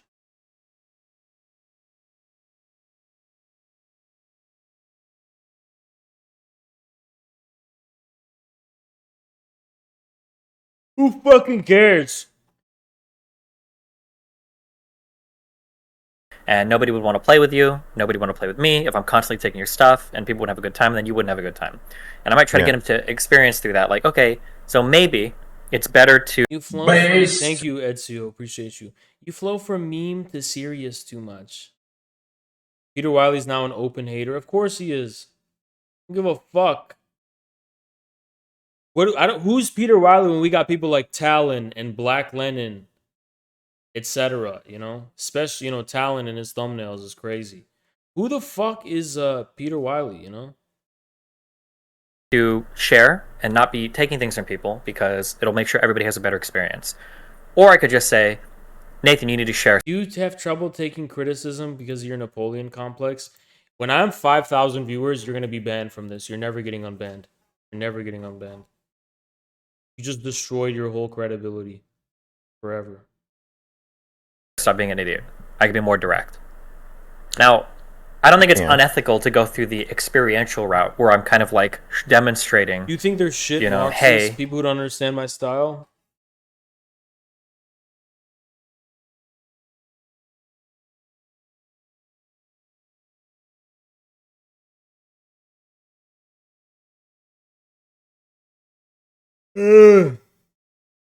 Yeah. I don't think I don't care. The only people I respect are the ones that either appreciate the comedy or the ones who just ignore it and focus on the meat and potatoes. Anyone who tries to navel gaze about what I really mean, I think you're a fucking idiot. Either laugh or ignore it and focus on what you think is meaningful. You know, if you just, let's say you see something and you can't tell if it's a joke or not, just ignore it. If you see something that actually makes you think differently and provokes deep thoughts, then pay attention. It's that simple. That's the rule book for how you should be responding to me. If you're navel gazing about like, what does Haas really mean? I think you should just fuck off because it's really not that deep. Maybe it is, and it's not that deep for you. Like, let's think about these experiences so that we can evoke something in the mind that gets us closer to what I want to achieve, which is to get you to share your toys more. I don't think that's an unethical thing, right? Well, no, but you're his father. I mean, the relationship is, he knows that you're his father. He knows that you, first of all, you are... It's not about me. It's not about me being his father. That doesn't make the advice right. I could be a teacher. I could be a caretaker. I could be whatever. I'm not, but that's what I'm saying is I don't want to tell Lauren Southern. Discuss the insanity of tankies. Yeah, but you know that Non-Compete and Luna Oy are the ones who fucked us over when it comes to that? Because they made us look very unreasonable.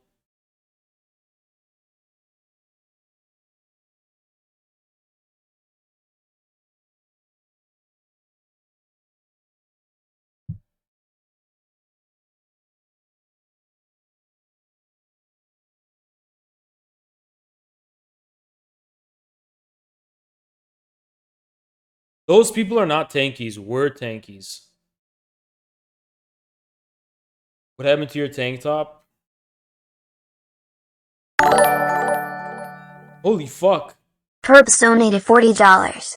Just finished the Karen Burns debate. What a total fucking charlatan. Also, this conversation is like hate ASMR for the sterile leftist men. Got your back, homie. Keep rising. Perps, thank you so much, brother. Appreciate you so much, brother. Thank you so much, man. Thank you so much, brother. Appreciate you a ton, man. Thank you so much. That I am her caretaker or her teacher, because I'm not. But I'm engaging in an intimate. It's an intimate interview, but it's also exploitative and dangerous. It's not so we got to be clear about the goal. It wasn't an interview. It was a confrontation where you were trying to get a concession.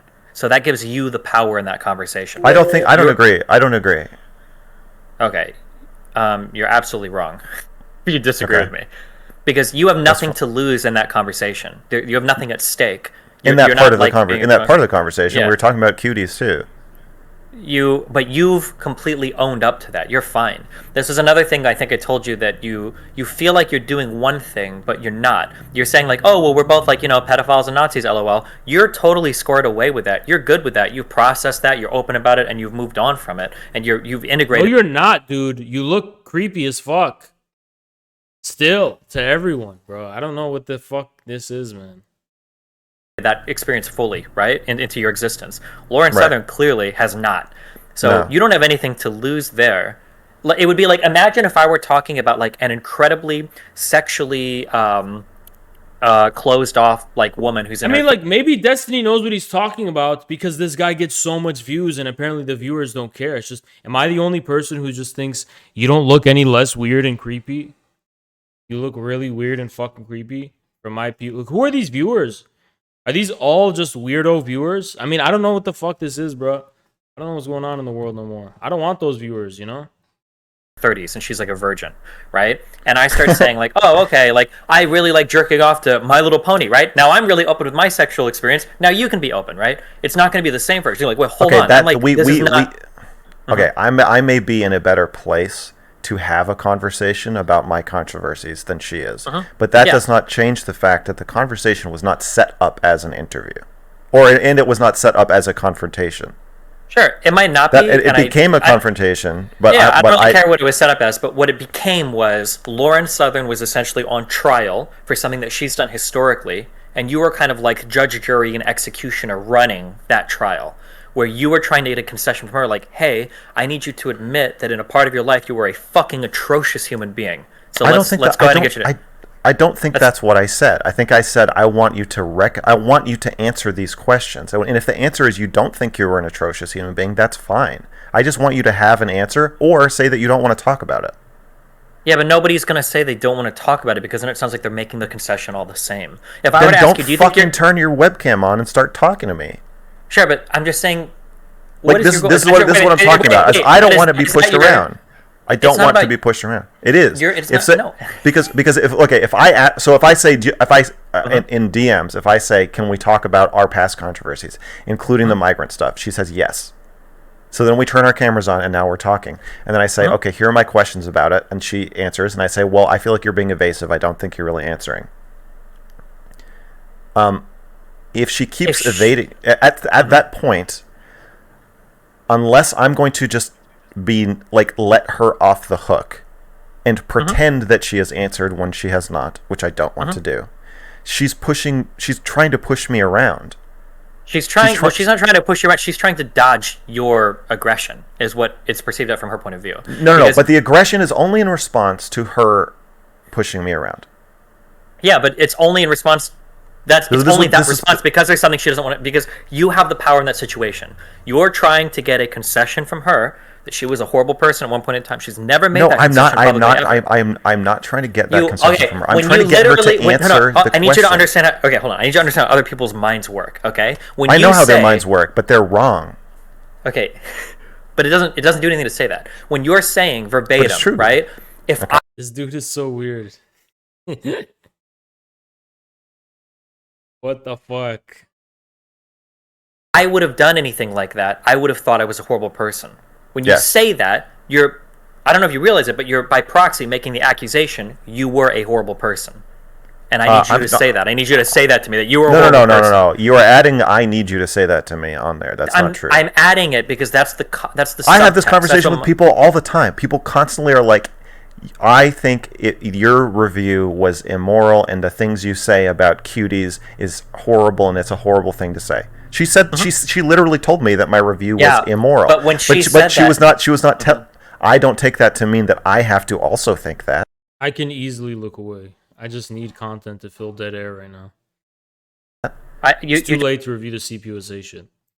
I don't think you're understanding the I think that when I understand perfectly. No, you don't. You think way too highly of people. I think that if I were to ask you questions if I were to ask you questions about things you believe or things you've done, I think that I could ask you something about your Cuties review, and I could walk that thought back all the way to this is like the fundamental point of how I gather truth or happiness. I think. Dude, no wonder my optics are bad. I don't even know what the fuck they're talking about. I could follow all that back to that root cause. Do you agree with that? That any like abstract thought you have can probably be traced back to some more fundamental thought, right? Sure. That's very inhuman. Very, very, very few people can do that. So when you're approaching somebody, what do you mean? What does he mean by that?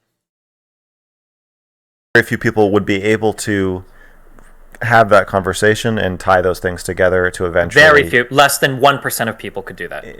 Okay.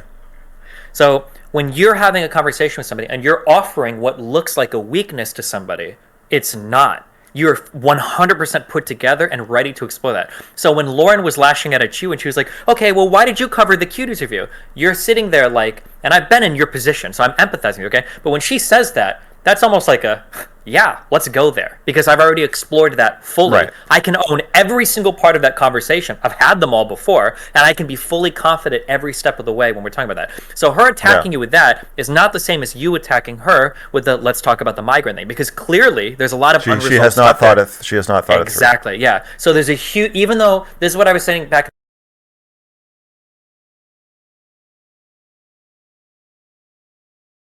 What? The original, even though it looked like you were offering her like a lifeline, like, oh look, we're like the same. You're not. You've processed and integrated that so much more than she has with her experience. These are not the same things, and if anything, it almost looks like she's being baited or lured into getting dragged down with you, and she's not even hasn't even gotten to that point of processing that. But I didn't know that. Sure. Well, that's why I'm telling you. You need to make these assumptions with people, right? Most people aren't going to be able to. I need to assume that people have not processed anything that they've said or done, even 5 years later. At least if you're approaching something, because you were trying to get a novel admission from her. She's never publicly said any of that was bad. I don't think that's not what I was trying to do. You keep saying that's what I was trying to do, but that's not true. A lot of the conversation seemed to be revolving around getting her to say, like, well, reflecting on it and say, well, isn't this kind of bad? No. I don't know what to make of Destiny, honestly. Sometimes I get bad vibes from, to be honest. I don't know what to think.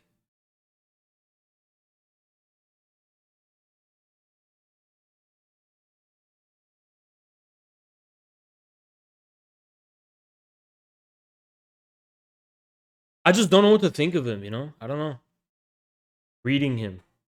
I don't know how to read him.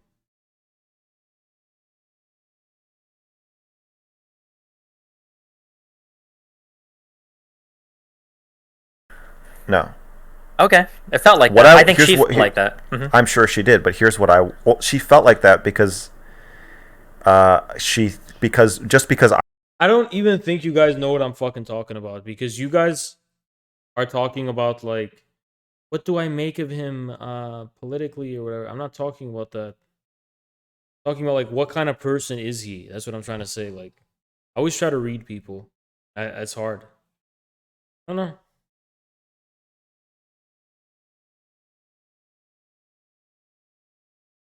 I think something's bad doesn't mean I want you to think it's bad. What I wanted. But most people, just what you just said right there was very inhuman. Most people think that everybody has to agree what's bad and good.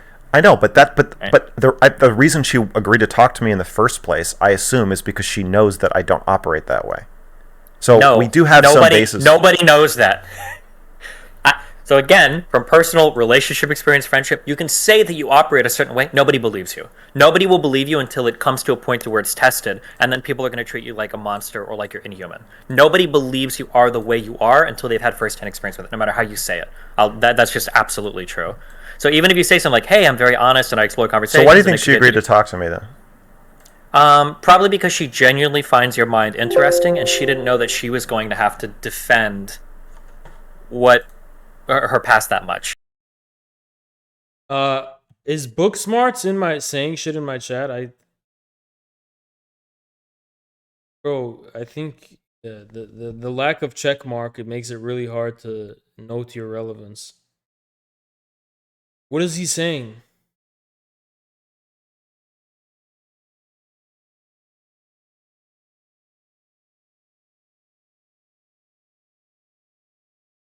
What is he saying? Trying to scroll through and see.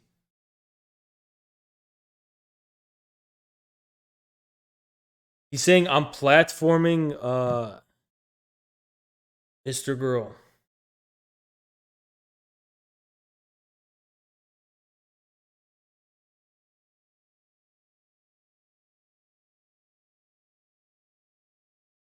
People are flaming him for platforming him.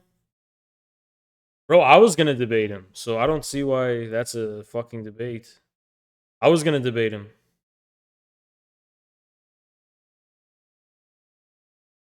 I was gonna fucking debate him. He's already here on Twitch, so he's already here. This Mr. Girl guy is already here.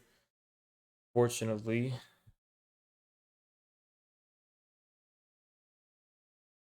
She thought we would go easy on each other. Maybe, yeah. Yeah, because she felt like... Because I talked I'm not leaking it. I talked to her later that night about the conversation, and her impression was she felt like you were attacking her like everybody else, and she thought that since you had bad stuff in your past, you would kind of go easy on it because she has bad stuff in her past. But the reality is you haven't gone easy on your own past. You fully understood and integrated all of those experiences, and she hasn't. That's the difference. But I think the idea is basically like, maybe she's like, you could understand how people, regardless of the way you justify it to yourself, no, I don't think Destiny gets it here, actually. I think this is, it sounds really convoluted, but is it really this simple? So basically what he's saying is, you have contrived some type of logical explanation for why you've said the things that you do, and that makes you secure. But I think the whole point, as far as what people like Laura Southern are coming from, is that regardless of the logical consistency and regardless of the truth, people have a tendency to dishonestly portray you and spin the narrative in a certain way that's completely outside of your control. You can come to terms with your past as much as you want and be logically consistent with it and ethically justify it. But it's not going to make a difference as far as how you're going to be treated. And the thing about Mr. Girl that's so weird is the way in which he's like one of the only streamers who do not appear to be beholden to that difference between what you actually intend to do and what the actual optics of what you're doing is. So, for example, I can intend or mean to do something, but my optics will be different. And when I try to explain myself, what do people say? Cope, cope, cope, cope. Right? So he's the only person who can basically just be like, let my optics be a blank slate. I don't have any optics. I have transcended optics, and my optics is the very absence of optics. I am the destruction of optics. That is the novelty of Mr. Girl. And we're entering a new era in 2022. This is also part of the Trump era. Trump started it, basically. Trump was the celebrity who looked like a clown, basically, right? And he became president, and he was on Twitter. And we are witnessing a kind of change into this new era where the relationship between individual realities, like real realities, and what the appearances of social media are changing. People are no longer viewing the appearance as the reality. They're starting to recognize some kind of difference.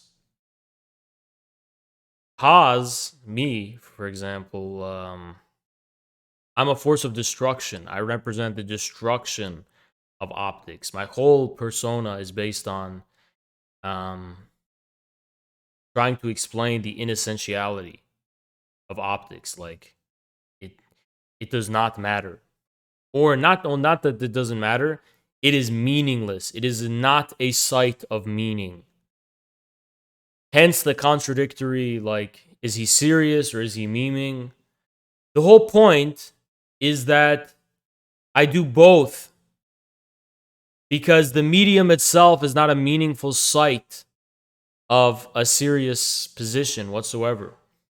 So I can be serious and be joking at the same time through the same fucking format, only because the format itself is deeply unserious. And if you can see past the format and get to the truth, you've gotten it. You've understood my style. If you're still stuck in the format and the ridiculousness of my presentation, you don't understand what I'm doing. Like, if you can't get over the fact that what I'm doing looks ridiculous, you don't understand Haas. You don't understand it.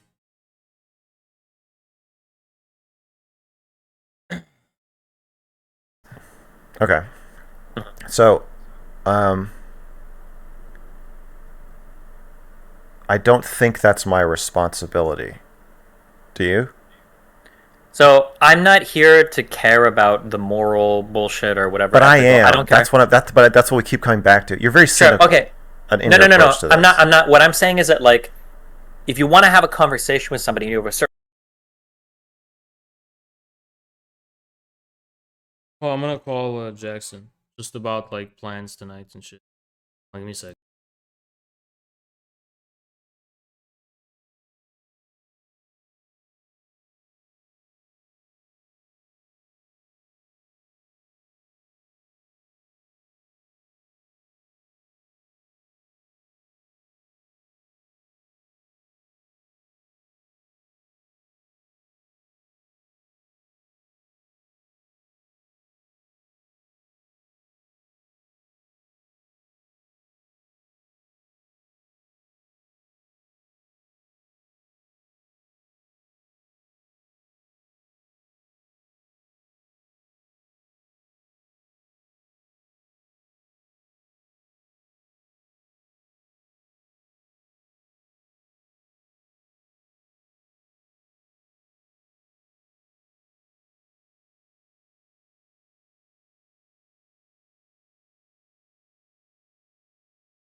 Sorry, I'm figuring shit out.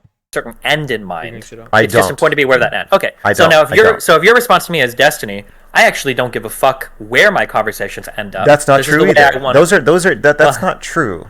They are. These are diametrically opposed. You got to choose one or the other. No. That's Absolutely. not true. Not giving a fuck is different from not trying to control something. I can care where the conversation goes without doing everything in my power to make it go there. But if you care where a conversation goes, you're going to exert some level of influence moving it there. Maybe Absolutely. not full on like mind subconsciously, manipulation. for sure. Subconsciously, I Not am subconsciously, consciously making choices in the so when you ask No, the question, I care like, what do you more think about of the this thing, right? I care more about the choices than I care about the end goal. I care more about how I conduct myself. I care more about the morality of how I'm conducting myself in a conversation than I care about whether it goes where I want it to go. That's like fine. you see, But you just, see that you there's just have a to balancing understand act. that. Yeah, it's not, well, it's not a balancing act. That's the problem. Is You have to. Okay, you think you just have to pick one? Well, at some point, you might run into an area where these things become binary. You can either do one or either do the other. You're not always going to be able to. I choose the moral derailment of the conversation into endless meta fighting over getting the cat to expose its belly so I can gut it. Sure, you can do that. It's your I prerogative. think it's wrong. But just be aware I think it's that. wrong.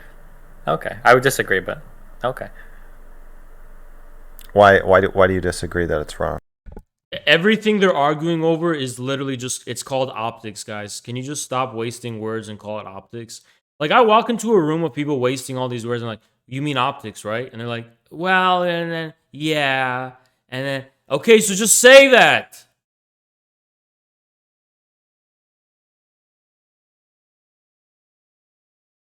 You know?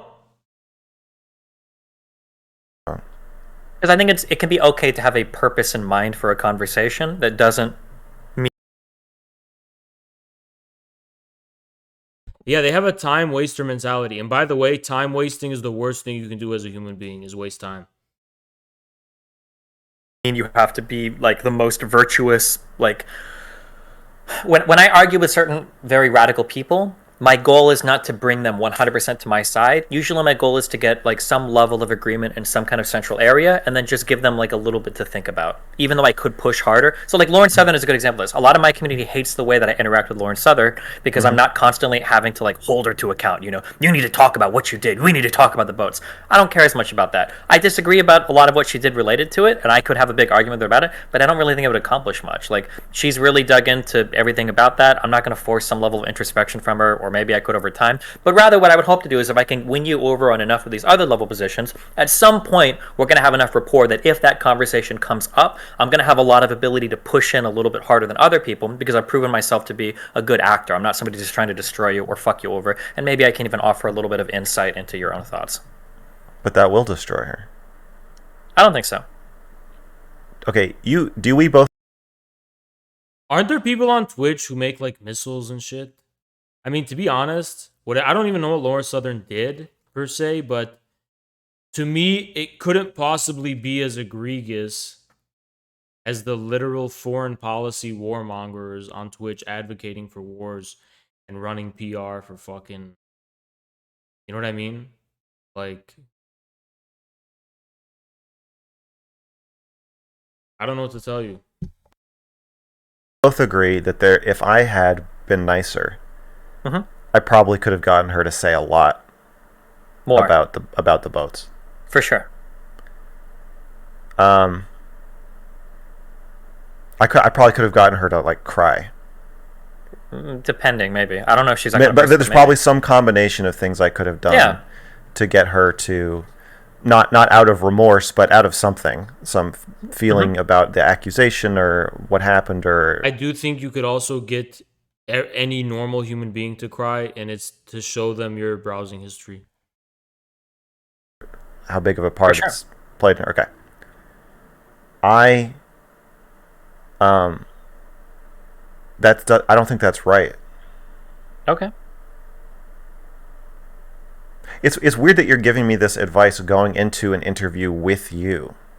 Well, the way that we talk is going to be different than how you talk with any other person, so it doesn't really matter. Okay, so you want me to be forthright with you.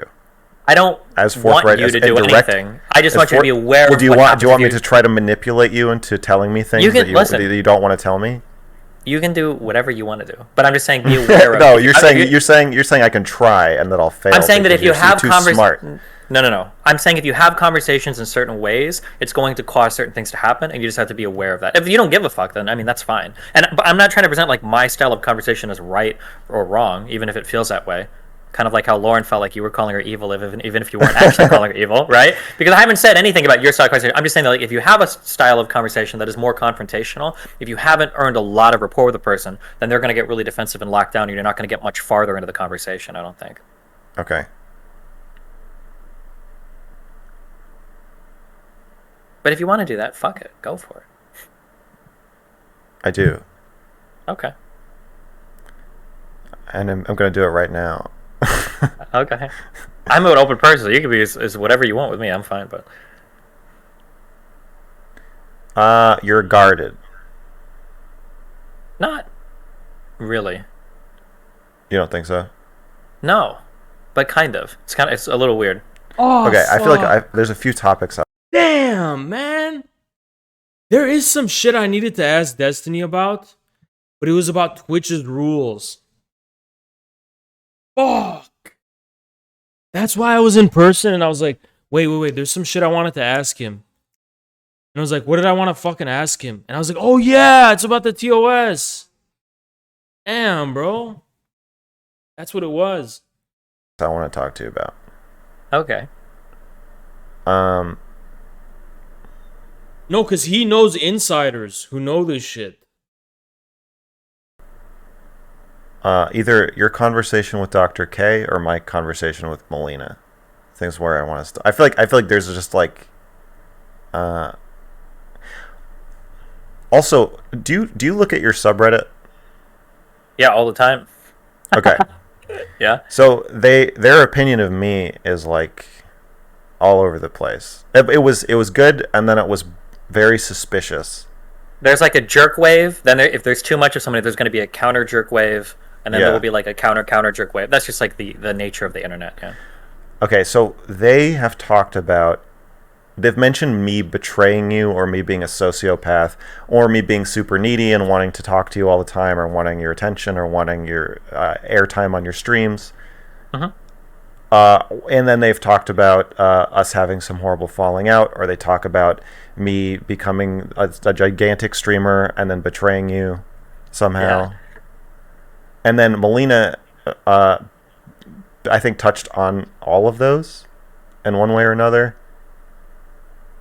Destiny told you were a joke to your face and you didn't do shit. I'd prefer him to think I was a joke than take me seriously. Because if he took me seriously, he'd declare war on me and give it all he got to make sure I'm gone. So, do you actually think it's a bad thing for him to think I'm a joke? I prefer that. Oh.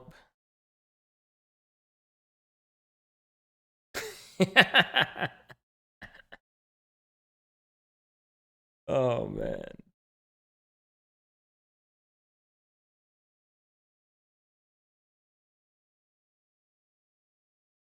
You're really lacking critical information.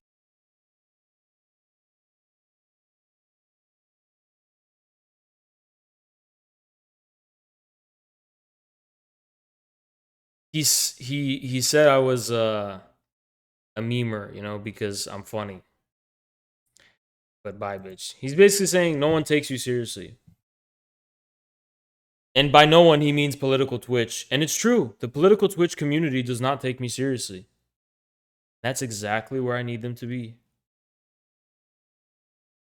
Do you think you can repair the relationship?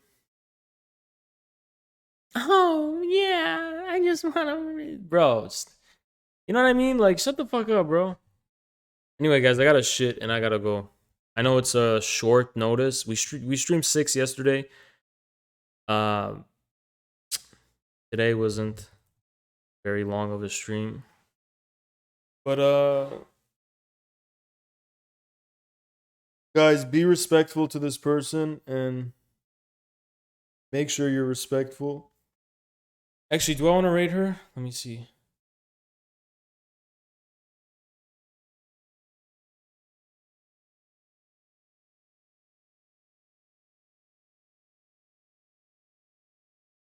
Yeah, she's the only one online, pretty much. Guess I'll rage her. Be respectful, guys.